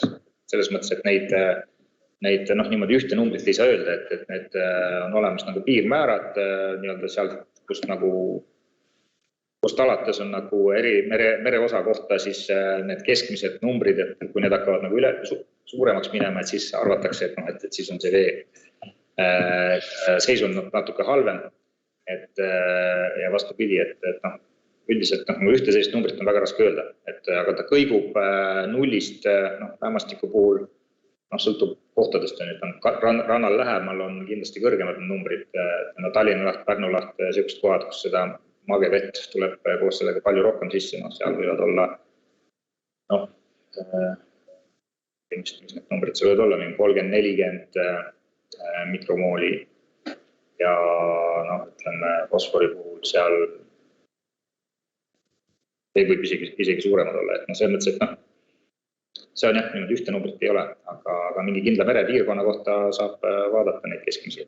Üks võib-olla oluline moment siin juures on see, et kui me oleme piisavalt sellisel merealal, kus veevaheks on piisavalt, või nagu siin omaneb, siis minule teadaolevalt vähemalt ei ole selliseid nagu kalakasvatusi, mille juures, kui me reaalselt nagu proovi kogutsime, et me suudaksime mõõta selle kalakasvatuse nagu toitainete kontsentratsiooni veesambas, et see segunemine on kiire ja see on ka see põhjus, miks arvutatakse nagu nende kalakasvatajate keskkonnamõju just sööda baasil. Et see on nagu arvutuslik, et seda looduses veevahetus on kiire, see kogused, mis ikkagi merre lähevad, nad on küll, tundub, et numbrid paberite peal suured, aga see, mis meres on, see on veel tohutult palju suurem ja see segunemine, et võib olla see nagu see kontsentratsioonide või nende, need tuleb mõõdistada, aga pigem ma arvan, et olulisem on paremini rääkida, on, et mis on selle nii-öelda toitainete lisandamise mõju mereelustikule, sest mereelustik on nagu parem näitaja, kuna ta võtab nagu pika perioodiga selle tulemuse kokku ja tegelikult näitab seda nii-öelda kumulatiivset tagajärge. Võib-olla see on oluline point. Siin kogu see pilt käinud Norra eeskujul, aga Norra võtta meeldima selline kui öö ja päev. Seal on salgi, sügav vesi, külm vesi, soolane vesi. Meil ju seda mitte midagi ei ole. Need näitajad on kõik, et kui me läheme kaugemale, see head konstruktsioonid võivad need sumpade olla üks tõsine torm ja need näitavad kõik välja. Nii et see natuke teooriat on see palju ja siin lõhnab kangest Euroopa raha peagi, et kuidas nende kallal pääseb. Aga siin umbes nagu ikkagi päris reaalset arvutust selle taga ei ole, selle näite järgi üle. Arvuti on mõtet siin üldse arvutada. Seda võib Knutilt äkki küsida, et kas ta oskab kommenteerida? Miks, kuidas ta võrdleb Norra ja ütleme Hiiumaa ranniku Knut, maybe you want to comment this question. So this is about the constructions you have used today in your presentation. So have you had any practical knowledge or measurements or calculations how well those constructions would resist in the Baltic Sea conditions? Because I guess those constructions are not nowadays deployed in Norway, but not in the Baltic Sea that has a very different ice, wave, etc. conditions. Yes. It's a very, very central question and a very important element. We stated that one of the risk elements is weather conditions. And beside the PowerPoint presentation, we have also written a pretty large Word document. And in the Word document, we have listed different criteria for offshore Opennet and for the floating fish bags and the floating mussel and macro algae bag.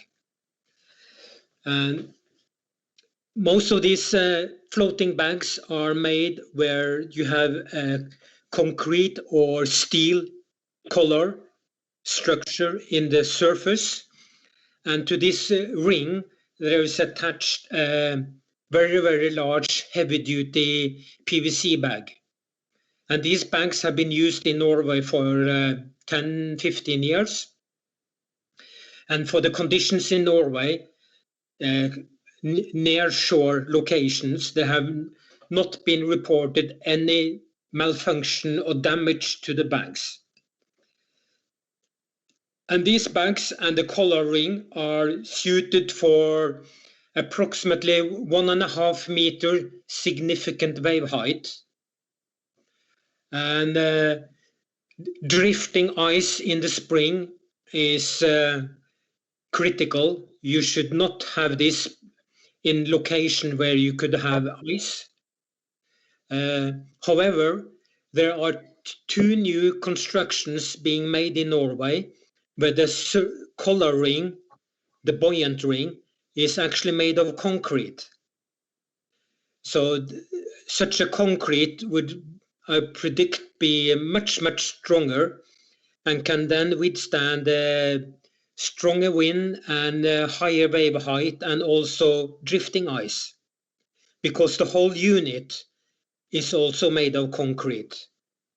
They are probably more expensive. I think one of them is being constructed this year. So the location for the floating bags must be considered very, very carefully. But I think there are locations in the two islands where such bags can be installed. I'm quite sure there is. See on vaja natukene ümber panna vastus.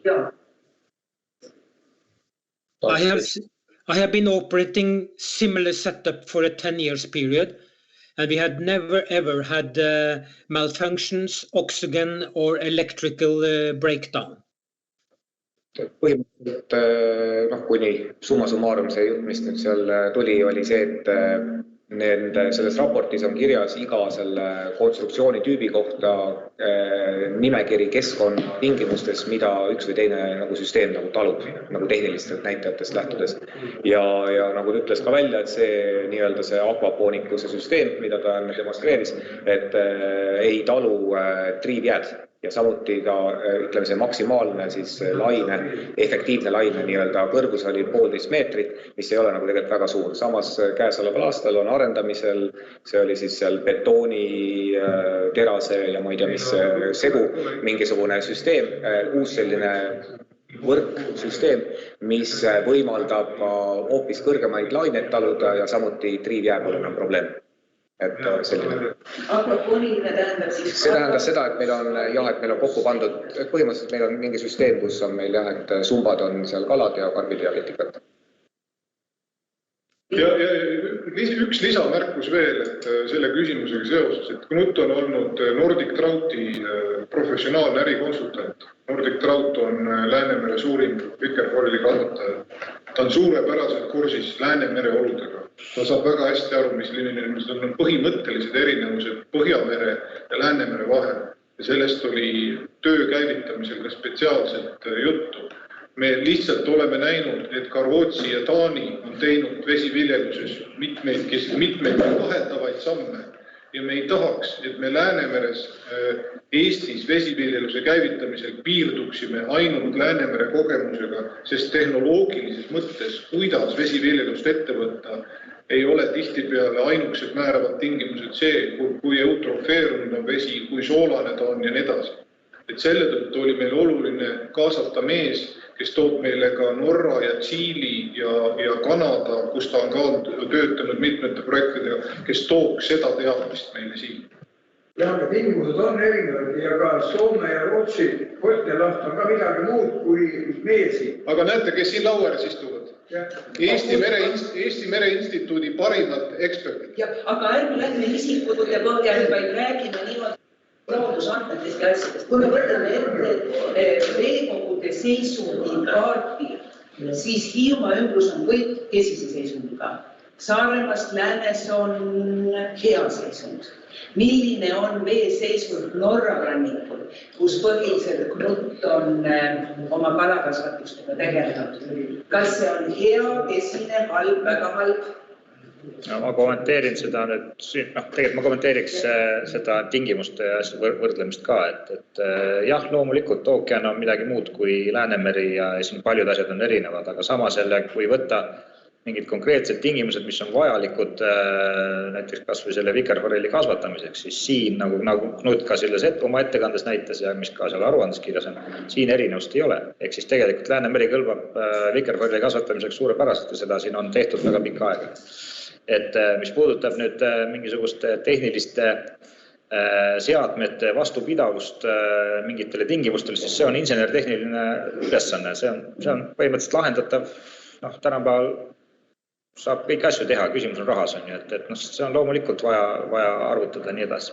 Selle koha pealt ma arvan, et siin meri on meri ja on kindlad parameetrid, mida on vaja, ja kui need sobivad ja kui midagi ei sobi, siis tuleb vastavalt sellele muuta konstruktsiooni ja tehnoloogiat ja ongi kogu lugu, et midagi täiesti välistavat Läänemere puhul kindlasti ei ole.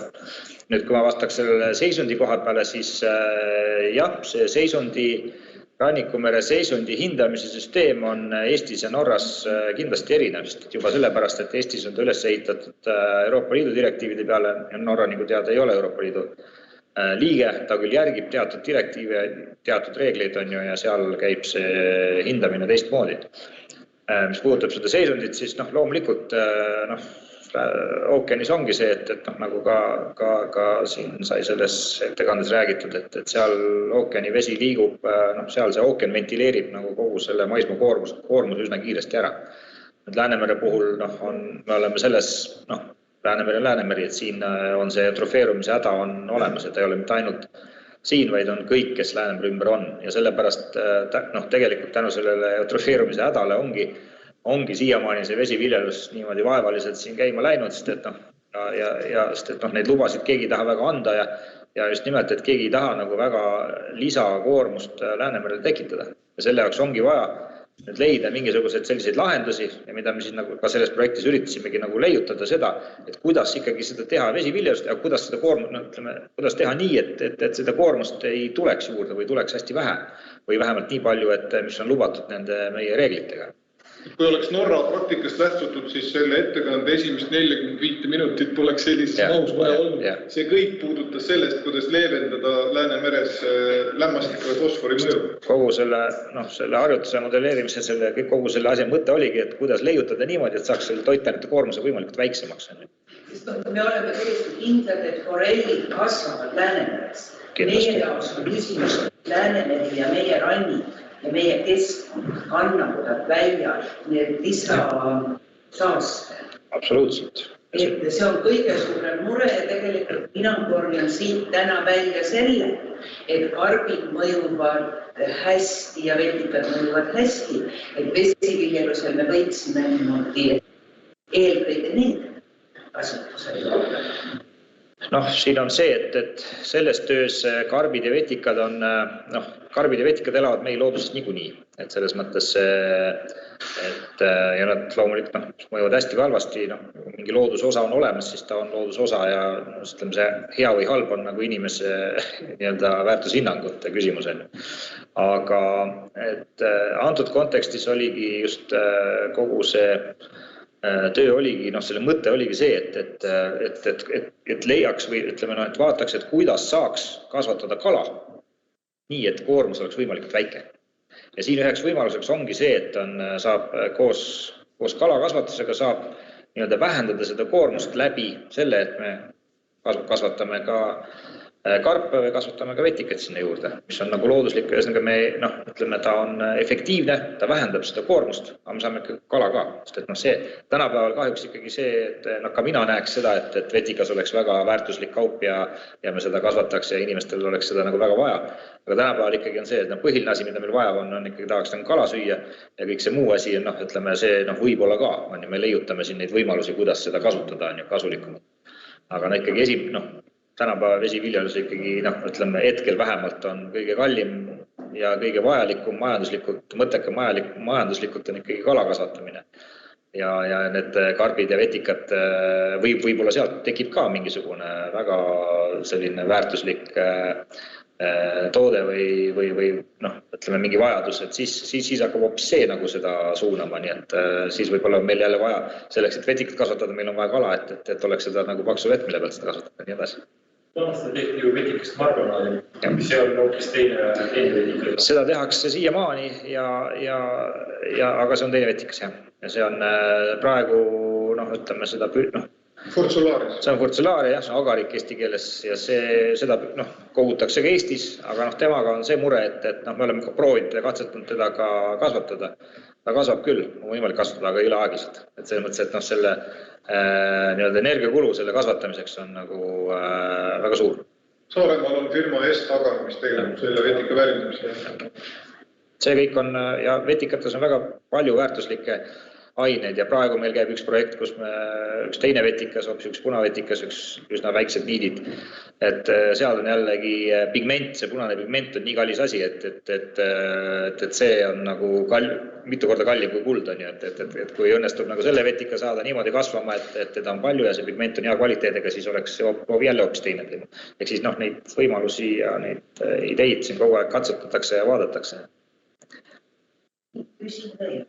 Tagalahes pidi olema kalakasvatus, mis sai litsentsi. Kas enne selle litsentsi andmist keskkonnamõjude hindamise ajal hinnata põhjaselt liikust? Jah, seal hinnati kõiki asju. Ja see siis liikus nagu avamere poole? Põhjasetted liiguvad, selles mõttes, et nad põhjasetted ei liigu niimoodi poolna kusagile, et jah, seal vee liikumist modelleeriti ja kõiki seda, see on jah. Kas modelleeriti? Mõõdeti ja modelleeriti. See on üks põhjalikumaid keskkonnamõju uuringuid üldse mina olen osalenud, oli see litsentsini jõudmine kestis tagalahe projekti 4,5 aastat. Jah. Peaks olema, keskkonnamõju hindamise aruanne peaks olema avalik. Kas võiks olla Pigem Keskkonnaameti, jah. Et aga seda, ma arvan, et kui guugeldada lihtsalt kas või sisse lüüa see Kesknõmme kalakasvatus, siis peaks tulema. Küsida ka. Võib ka küsida, Hendrikson ja Koo oli see keskkonnamõju hindaja. Minu meelest see oli üleval, ma olen seda allavaadet. No ma olen ka küsida seda. Ei, Tagalahe see litsents on just nii-öelda maa peal, see on selline valda äärde, see on endise nõukogude aegse kalakasvatuse betoonist selline sisse sinna tehakse nagu mahutid, ta kasutab merevett, aga ta on nagu maaga ühenduses. Aga see Redstormi tegevus on ikkagi aga seal on väiksem, seal on... Ei, seal on küll, aga seal on avatud sumbad ka, aga seal need mahud on väga väiksed. Mõned sajad.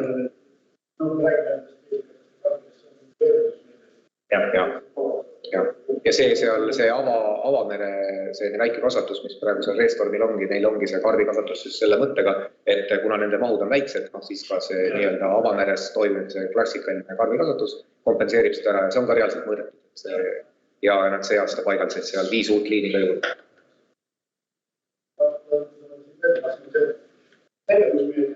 Need kasutavad neid toitaineid, mis on kaostunud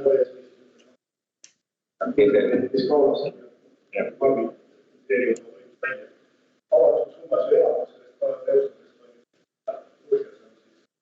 on läbi käinud ja siis kui suured mahud on Ei, see päris nii ei ole, sellepärast, et meil on orgaaniline aine, see on nii väärtuslik materjal, et see läheb, ühesõnaga see ringlus on. Meil ei ole niimoodi, et läheb põhja ja jääb põhja, vaid tavaliselt on, mis nagu toimub. Ma ise seal mõõtnud samalt lähedal neid protsesse ja vaatasin ka stabiilselt isotoopidega, kuidas seal üks või teine asi nagu edasi liigub. Ja väga suur, ühesõnaga seal sumba all võib näha tegelikult seda orgaanikarikast muda, tihti seal võivad soojadel suvekuudel ja kui me lähme nagu seal teemale, et siis näiteks kuu aega tagasi sukeldasin seal, siis praegu seal all ei olnud nagu mitte midagi, see oli täiesti tühi ja puhast. Et see elustik ikkagi Läänemeres on enamikul, nagu Georgian ütles ka, suurema osal aastaajast, kui on produktiivne aastaaega, on ikkagi toitaine limiteerib ja kui see orgaanikas alla läheb, see laguneb niivõrd kähku, vabaneb veesambasse või siis võetakse juba nende põhjas olevate elukate poolt enda kehasse. Ei, ta ei pane võitsema sellepärast, et see kogus ei ole nii tohutult suur ja ka see veevahetsus on väga suur, sest me ei ole, Georg veel kommenteerida, 3 aastat on ta seiret seal teinud või umbes nii, et kas sa oled näinud nagu reaalselt klorofülli ehk siis taimse pigmendi sisaldus suuremat sumba lähedalt kui eemal, et sa saad paremini vastata või... see on nüüd jälle selline asi, et veesambas olevad asjad, vesi liigub hästi kiiresti, see on põhimõtteliselt ette, et paned sumba keset jõge on ju, ja jõgi voolab on ju. Sõltub sellest, kus pool sa seda sumbast sa mõõdad on ja kas sa mõõdad, mida sa mõõdad üldse on ja kas mõõdad seda peale tulevat vett või siis ära voolavat vett. Et me oleme 3 aastat mõõtnud seal ja siis põhimõtteliselt on iga kuu ja ütleme üsna tihedalt, et ütleme iga kuu ja ümber selle sumba, et põhimõtteliselt me oleme tuvastanud toitainete kontsentratsioonides vist 1 või 2 mõõtmisel selle sumba jälge, oleme aru saanud. Aga kui suur see protsendilt? Ta on tuvastatav selles mõttes, et kui sa näed, et sul on 4 mõõtmist on ja kõik on seal ühel tasemel ja üks on siis nagu natuke kõrgem on, siis sa saad aru, et see võib olla nagu sellega seotud, et kuna seal muid tegurid ei ole. Et üldiselt enamus aega ikkagi on see, vesi laustub nii kiiresti ära, et seal nagu seda veesambas seda jälgi kindlasti ei leia. Kui nüüd sinna sumba alla minna, sumba all näeb, et kalasumba all muidugi näeb seda, aga see on jällegi see aeg, kui sumb seal on. Nii kui sumb seal sügisel ära võetakse, käib üks torm üle, siis on jällegi kõik see hajub suure territooriumil laiab. See on muidugi see on üks sumb, selles mõttes, et see on üks, tegelikult praegu on meil seal vist 5 või 6. Aga ikkagi väike kogus on ju, et loomulikult, kui nüüd hästi suured kogused kontsentreeritud ühe koha peal, et see mõju on hoopis teine loomulikult. Sulle väike kommentaar veel selle kompenseerimise meetme osas, et see, mida karbid teevad, et nad võtavad ära täpselt sama koguse lämmastiku fosforit, kui palju nagu merre läheb. Ehk siis selles mõttes nagu bilanss on nagu selles mõttes, et ei olegi nagu väga vahet, kuna see lahustumisefekt on suur, siis et kust seda võetakse. Et kui ta enam-vähem samast regioonist sul püpatakse välja sama palju kogus lämmastikku fosforit, kui see sinna sisse pannakse, siis tegelikult midagi ei olegi juhtunud. Ehkki seal on isegi natukene fosforit võetakse rohkem välja, kui seda sisse läheb. Et kuna selle reedstormi see toit on sööt on hästi vähese fosfori sisaldusega ja tegelikult see, mis ka sinna settesse satub, mis võib-olla ongi oluline, millest ei ole meil nagu väga palju räägitud, et meil on erinevad fosforifraktsioonid. Osad on nüüd tõesti see ortofosfaat, mis lahustub ja mis saab nagu bioloogiliste organismid, näiteks seal väiksed vetikad saab kasutada seda, aga siis on seal osa aineid, fosforisendid sellised, millel isegi bakterid ei pääse ligi, mis põhimõtteliselt ongi nagu poolfossiil, mis on vaja nagu nii-öelda seda komponendina vaja seal sees olla, ja need ei kujuta nagu loodusega mitte mingisugust ohtu tegelikult. Kivi põhimõtteliselt, nagu kondijahu midagi sellist. Minu meelest oli kas eelmine aasta ei olnud 270 tonni, 250 tonni, ma nüüd nagu puusalt tulistan. Neil on jah mingi 300. Et ma tegin neil mingisuguse modelleerimise arvutuse ka kasvukiirustest ja toitainete seal, kuidas need liiguvad seal sisse välja ja siis see tunne oli, et see kuskil 270 oli, aga Neil on vist luba kuni 300. See on sama palju nagu on piltus ja väga rahvus. See on võrreldes nende nii-öelda plaanidega või asjadega on see väga väike. Siin räägitakse nii-öelda 10 000 tonnidest. See, millele selle ettekandes viidatakse, et selleks, et merre minna, oleks mõistlik, et maal on ettekasvatus. Nende ettekasvatuste selline üsna optimaalne maht, meil täna Eestiste kasvatuste baasil on see enam-vähem 300. Aga kui nüüd merre minna, siis nende ettekasvatuste baasil peaks need mahud olema nii, nagu see kesknõmme litsents ongi 4500. Teine suurusjärk peab palun. Tahtsin küsida, et kui nüüd oli juttu, et pargid sama palju söövad ära fosforit ja lämmastikku, toiduga pannakse, siis kuidas oli andmetes see, et karpide puhul, kui on kalakasvatuspargid, siis tuleb 1 kilo kalakasvatamiseks vette 3,7 grammi lämmastikku ja 1,6 grammi. Väga lihtne. Asi on selles, et see akvapooniku või siis selle karbi ja kalakasvatuse integreerimise lahendus oli töötatud selliselt, et karbid tegelevad osakestega, sest ega karbid ei söö mitte otse fosforit ja lämmastikku, vaid nad söövad neid veesambas olevaid osakesi. Vahet pole, kas ta on siis orgaaniline või ta on siis näiteks elus, nagu taimne mikrovetikas näiteks. Ja see süsteem, see sump sai dimensioneeritud selliselt, et nad filtreerivad kogu kõik osakesed välja, mis nad just läheb. Aga samas lisaks seal vees on meil lahustunud kujul lämmastiku fosforit ja see pidi minema ja läkski nagu sellest süsteemist vetikatele. Nüüd, kui me räägime sellest tagalahes olevast asjast kasvatusest, siis see karbi kasvatuse mõõtmed on dimensioneeritud selliselt, et kui meil karp kasvab ja saab näiteks seal 2,5 aastaselt nagu nii valmis, et ta saab välja korjata, siis me teame, palju on esiteks, kui suur on karbimõõtmed ja kui palju ta sisaldab lämmastiku ja fosforit. Ja nüüd me korrutame need indiviidi arvuga läbi ja saamegi selle lämmastiku fosfori koguse ja siis see karpi kasvatuse mõõde peab olema nii suur, et see kogus vastaks sellele, mis kalakasvatusega nagu verre läheb. Et seal on nagu see on täiesti teistsugune süsteem.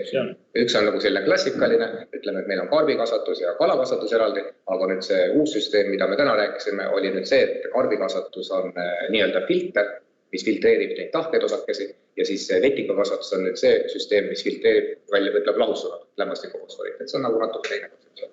Kõik on dimensioneerimise küsimus, et selles mõttes, et võimalik ka niimoodi, et tõesti võtabki kõik nulli välja, aga see proportsioon tähendab seda, et siis on seda vetikat ja karpi nagu proportsioonis selle kalaga niivõrd palju ja siis mis on nagu kallis ja nii edasi, et siis tegelikult mingisugune optimaalne proportsioon võiks olla, aga selline, et ütleme, et oleks veel majanduslikult mõistlik, et see on dimensioneerimise asi. Keemilise filtri saab teha sellise, et võtab kõik välja, aga see maksab väga palju. Keegi see käimas. Sest ka ütleme, veepuhastusjaamadest ei lähe ju destilleeritud vesi ei tule meile merre. Ja mida veepuhastusjaamad teevad, et kui meil on vaja seda kontsentratsiooni saavutada, nad ju lahustavad. Et põhimõtteliselt, kui veepuhastusjaamad peaksid puhastama samasuguse kontsentratsiooniga merevett, nagu meil täna merevees on, siis see ei ole majanduslikult mõttekas. Et loodus tegelikult teeb natukene paremini, kui inimene täna linna reovee näiteks puhastusjaamades. Lihtsalt võrdluseks.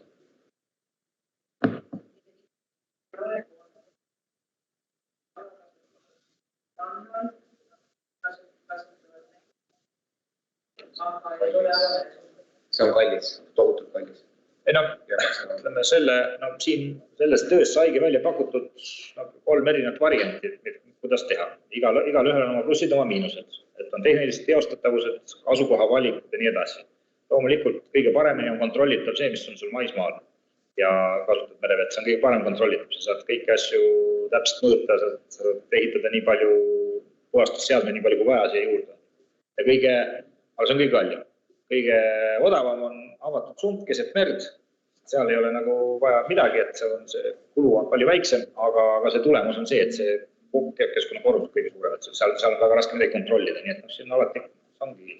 Ja vahepealne variant oli need suured kilekotid, mis asuvad vees, mis on osaliselt ütleme ongi, et nad ei asu maismaal, et neil on selle võrra lihtsam seda asja teha. Temperatuurirežiim, muud asjad on lihtsamini kontrollitavad ja samas on ta nagu ikkagi suletud süsteem, et sealt ei leki midagi, et selle võrra on parem. Siin on igal tehnoloogial on omad plussid ja miinused. Kulu on ka ju väga oluline asi. Kui keskkonna mõttes vaadata, siis loomulikult suletud süsteem on alati kõige parem. Tilkagi ei lekiks, oleks ideaalne. Ka võimalik teha, aga see on andnud.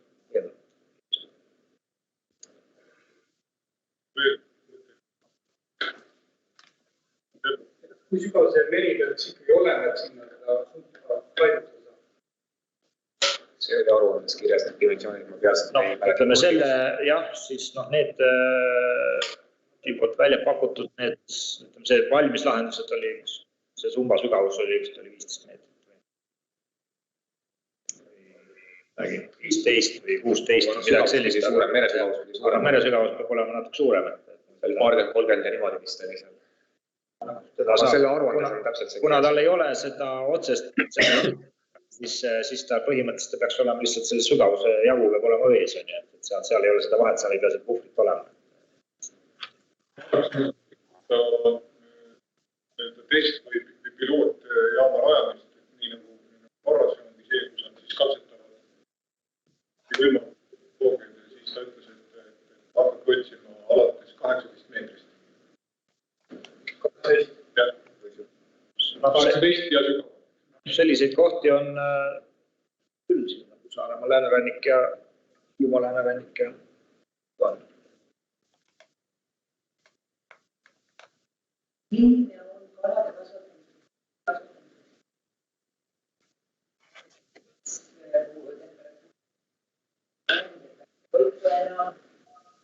Forelli puhul on tegelikult seal hästi palju erinevaid asju, aga põhimõtteliselt meie see looduslik sobib forellile suurepäraselt.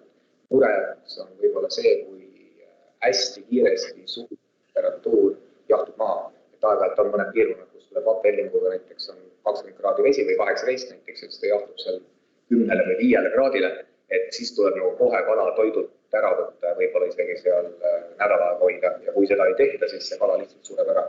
Et see võib-olla on kõige suurem risk, aga muus mõttes meie see tuuri ja kõik muud režiimid on väga väed ja võib-olla mingites kohtades seal ka see, et suurtes süvikutes tuleb hapnikuvaene vesi.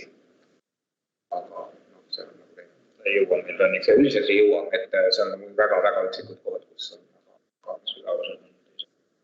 Et see suvine temperatuuri kiire kukkumine, et see on nagu kõige suurem risk, mis põhimõtteliselt on ka välja arvutatav, millised piirkondades toimub see kõige nagu sagedamini. See muidugi nüüd ei tähenda, et see on nagu statistiline arv. Teoreetiliselt teha, aga et see ei välista, et ühel aastal ikkagi tuleb, sest loodus kord naa, aga põhimõtteliselt need Saaremaa läänerannik, Hiiumaa läänerannik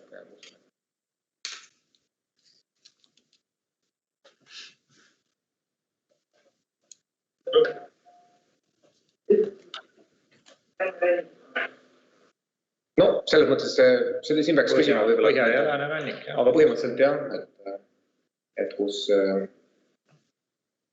selles töös ei tulnud kuidagi välja, et tänases Hiiumaa planeeringus Hiiumaa põhjarannikul märgitud kohad PV1, PV2 oleksid sobivad. Jaa, ei, seda küll. Ei, kindlasti jah.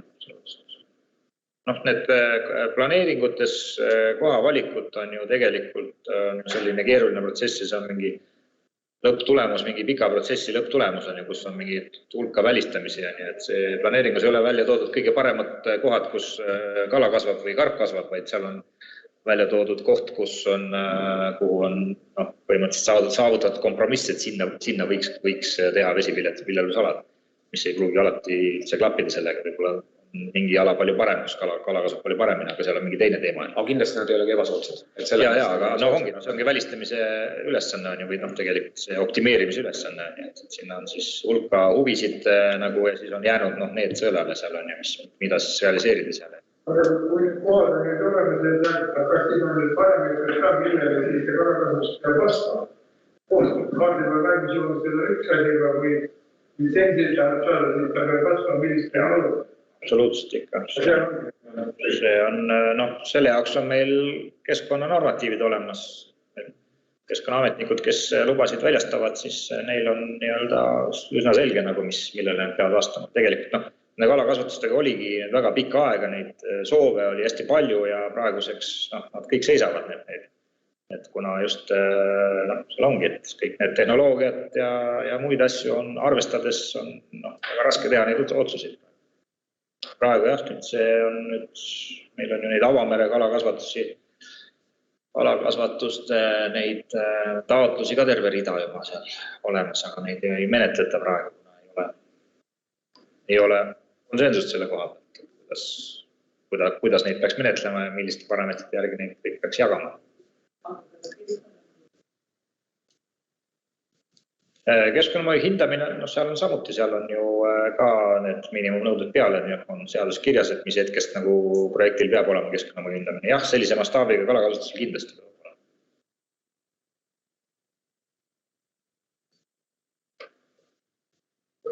Kuidas karbi või vetika kasvatus alguse saab, et kus need eosed või vastused, need tulevad või kuskilt saab?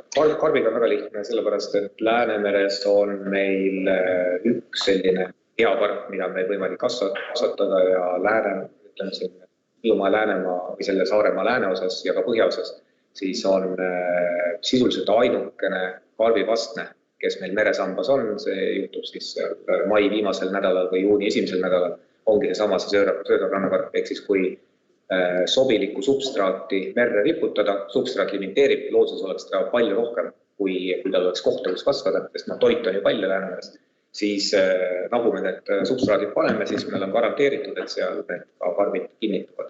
Selles mõttes on lihtne, vetikaga natuke keerulisem. Vetikaga sõltub nüüd vetikast, ja kui me räägime sellest samast ulvast, siis siin on, me oleme oma katsete jaoks, me korjame merest muidugi oma esimese materjali, mida me siis hoiame kultuuris ja siis nii palju, kui meil vaja on seda. Aga ütleme töönduslikus mastaabis siis peab olema ikkagi mingisugune selline koht või labor või nii-öelda see mingisugune maapealne jaam, kus siis hoitakse seda nii-öelda esmast kultuuri, kust siis see on nagu seemne kultuur peab olema kuidagi paigas. Sa ei saa, sellises töönduslikus mastaabis merest korjata seda ei saa. Aga selle jaoks peab siis, aga see on nagu võimalik ka äriks teha, et kui seda on vaja, siis ongi, et siis ei pea see kalakasvataja, ei pea hoidma seda üle talve, vaid et on kusagil keegi, kes siis kevadel siis toob selle nii-öelda üle talve hoitud vetikamassi ja siis ta hakkab väga kiiresti kasvama, sest tema kasv on väga, kui on kõik hästi, siis ta kasvab tohutud kiiresti. Kasvab nagu pärmi see põhimõtteliselt. 10%. Ta meil on looduses, elab üle talve, põhimõtteliselt on meil olemas, et põhimõtteliselt isegi ta selle 4-kraadises vees, ta küll ei kasva nii kiiresti, aga ta on olemas. Kasv muutub hästi aeglaseks ja seal on jällegi, et kas me hoiame seda vegetatiivset või siis me tahame tõesti eostega teda paljundada, siis eoste paljundamine käib hoopis teistmoodi, et see on jälle omaette teema. Aga ütleme, see on võimalik, see on teada ja kuidas seda teha, et me ka üritame praegu seda projektist teha, et hoida seda üle talve, seda kultuuri ja vaadata, kuidas seda võimalik siis niimoodi mõistlikult teha ja mis need kulud on. Vetikas, see konkreetne vetikas tahab valgust saada, et ta looduses kasvabki hästi madalas vees, esimesed 20 sentimeetrit. Kui te lähete randa ja kivid on selline heleroheline, selline habe on peal, siis seesama ta ongi. Aga see on, kui ta tuleb sealt kivi küljest lahti, siis ta põhimõtteliselt kasvab lõpetuseni. See on põhimõtteliselt 2 rakukihti, mis moodustavad sellise põie. Ja siis põhimõtteliselt need rakud seal pooldood ja siis tegelikult põis kasvab ja siis põhimõtteliselt ta võib kasvada teoreetiliselt lõpetuseni, kui on tingimused. Siis ta võib fragmenteerida tükkideks minna jälle edasi kasvada. Et ta tahab valgust saada. Ja tegelikult nendes sumpades kasvatamise üks trikk ongi see, et vaja panna liikuma, et kogu see vetikamass saaks ühtlaselt valgustatud. Muidu kui alumised jäävad varju, siis nad surevad ära. Seal ongi see, et see on jälle lisakulu, et tegelikult seda pumbata seda õhku sinna sisse, et see kogu aeg see vesi käiks koos selle vetikmassiga ringi ja et oleks, ütleme, see päikesele juurdepääs oleks tagatud. Samas jällegi tal on vajadus valguse järgi on ta ka selline, et ka kõige pimedamal talvel ta elab ilusti üle. Ehk siis tegelikult tal see suvine keskpäevane päike on tema jaoks liiga tugev. Ehk siis tegelikult ongi, et tal põhimõtteliselt sellise massis, kui teda perioodiliselt kogu aeg valgustada, siis on võimalik teda üsna suurtes mahtudes hoida.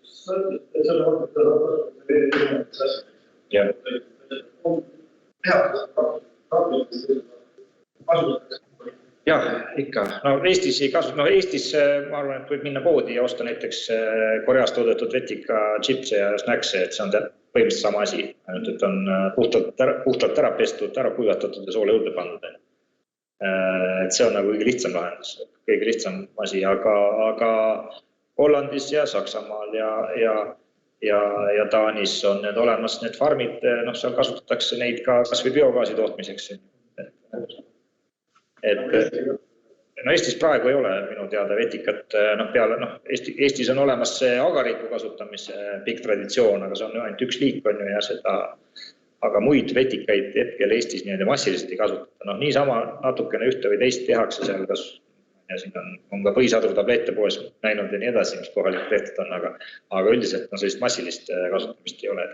Põhimõtteliselt on küsimused väga head ja suund õige, et me ei pea vaatama vetikat ka tuleviku mõttes enam ainult kalakasutuse kompensatoorse mehhanismina, vaid võib vaadata ka täiesti eraldi. Need näited, mida Georg praegu tõi, võime ka siin liikuda edasi toodete, jookide valmistamiseni vetikamaal, mis muudas on väga tervislik. Vaatame, inimeste tervise teadlikus pool kasvab, ja see võiks olla ka suur šanss Hiiumaale, et siit mingi selline algastus pihtab. Või katsetamise asi ja siiamaani see, miks vetikat kasutamine on limiteeritud, et seda ei saa merest kätte piisavas koguses. Agarik on ainukene asi, mida on siiamaani õpitud kasutama nii rannaheidiseid kui ka merest püütult. Aga teisi vetikaid meil on need varusid, looduslikke varusid on hästi palju, hästi suured. Sadades tuhandetes, kui mitte miljonites tonnides, aga seda ei saa kätte selles koguses. Majandusmuudega ei näeks sellest lisakulu Siin on tegelikult võimalusi hästi palju. Näiteks praegu pannakse kokku Eesti uut merestrateegia meetmekava. See on selline meetmekava järgmiseks 6 aastaks, millega siis keskkonna seisundit paremaks muuta. Ja seal on näiteks ühe meetmena välja pakutud merest välja toodava biomassi rahaline kompenseerimine, ehk siis põhimõtteliselt täpselt see vetikate kogumine ja muu selline asi, kas või rannaheidiste eemaldamine. Et see ei oleks ainult kulu, vaid sellega koos me võtame lämmastikku fosforit sealt välja. Et seda näiteks natuke kompenseerida kas või, et see tekitaks motivatsiooni. Samamoodi nendele kalakasvatajatele. Praegu on neil see vetika karbikasvatus selline hull peavalu ja lisakulu on ju. Aga kui tekib sinna kõrvale veel mingisugune väike motivatsioon selle jaoks, võib-olla muutub see nii heaks, et hakkavadki seda rohkem seda kasutama. Poliitika osas tekib siin põnev väljakutse, et kui põllumajanduses on aastaid harjutud maksma toetusi peale, et meie ühisvarad põllumaad väärindatakse ja kasvatatakse, siis kui vesiviljelus jõuab nii kaugele, et vesiviljeluse kaudu me tegelikult puhastame Läänemere. Siis tekib õigustatud ootus, et ka see peaks olema toetamisega. Mitte nii, et me ootame, et lõpuks ometi Eesti kala impordiriigiks, muutuks iseendale kalakasvatajaks ja eksportriigiks, et selle kõik peab keegi kinni maksma. Et see on ju meie üldrahvalik huvi, eks ole, kui me oleme soomlaste, rootslastega ühe mere ääres ja meie, eks ole, praegu müüme odavate sentide eest oma siit püütud kala Taani, sealt tehakse kalasööd. Soome, Rootsi kasvatused ostavad selle kalasööda ja meie lõpuks ostame need selle valmis forelli, makstes kõik need vahemarginalid kellelegi teisele kinni. See on see tänane kurpi. Et siis on tegelikult vaja seda toetusmeedet, et vetikat hakatakse muutma selliseks tooteks, mida müüakse, et see on nüüd see tuline punkt, millega peaks praegu tegelema. Üks neist, jah, absoluutselt. Aga kui kalakasvatused, mis tublisti hakkavad vett puhastama, langeksid samasse kategooriasse. Aga nad ei hakka. Seda me ei saa nende eest niimoodi ette ära. Siin ongi selle ärimudeli küsimus on ju, et kuidas see nii üles seatakse, et kui on tingimused, jällegi ongi kalakasvatus praegu ongi nii reguleeritud asi, et kui seatakse sulle tingimused sellised, et sa pead seda tegema, muidu sa üldse seda teha, see siis teed. Kus sa pääsed. Aga minu kohus on siin hoolitseda ka selle eest, et eksperdid ei jääks tänaseks plaanitud marsruudist maha. Juba hakkasin vaatama seda.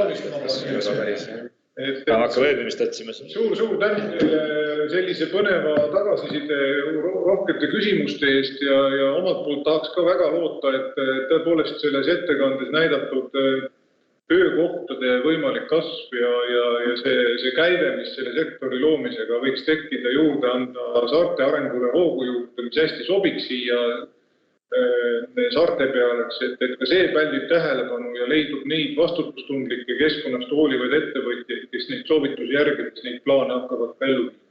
Nagu Georg on siin tihti öelnud, et rahast sõltub kõik ja need investeeringud on tõepoolest mahukad. Nii et selleks see töö oli tellitud, ta kindlasti aitas ümber lükata mitmeid müüte, mis meil on siin ringelnud, näidata konkreetseid teid, kuidas edasi minna ja kindlasti on siin kõikidel osapooltel oma roll olemas. Suur tänu teile. Ja meie loodame seda, et järgmine kord, kui te tulete ingliskeelse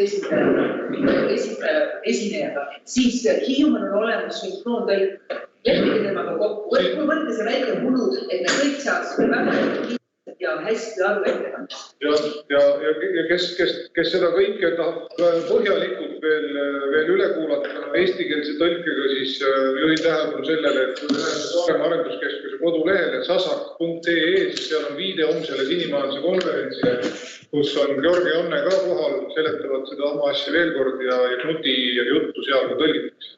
Kas sinna saab registreerida? Sinna saab veel tänase päeval sinna veebiversiooni saab registreerida.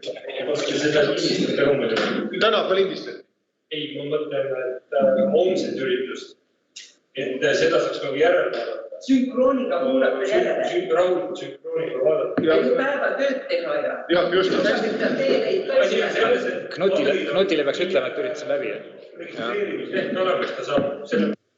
Hästi, ma homse saadan Kadrile järgi.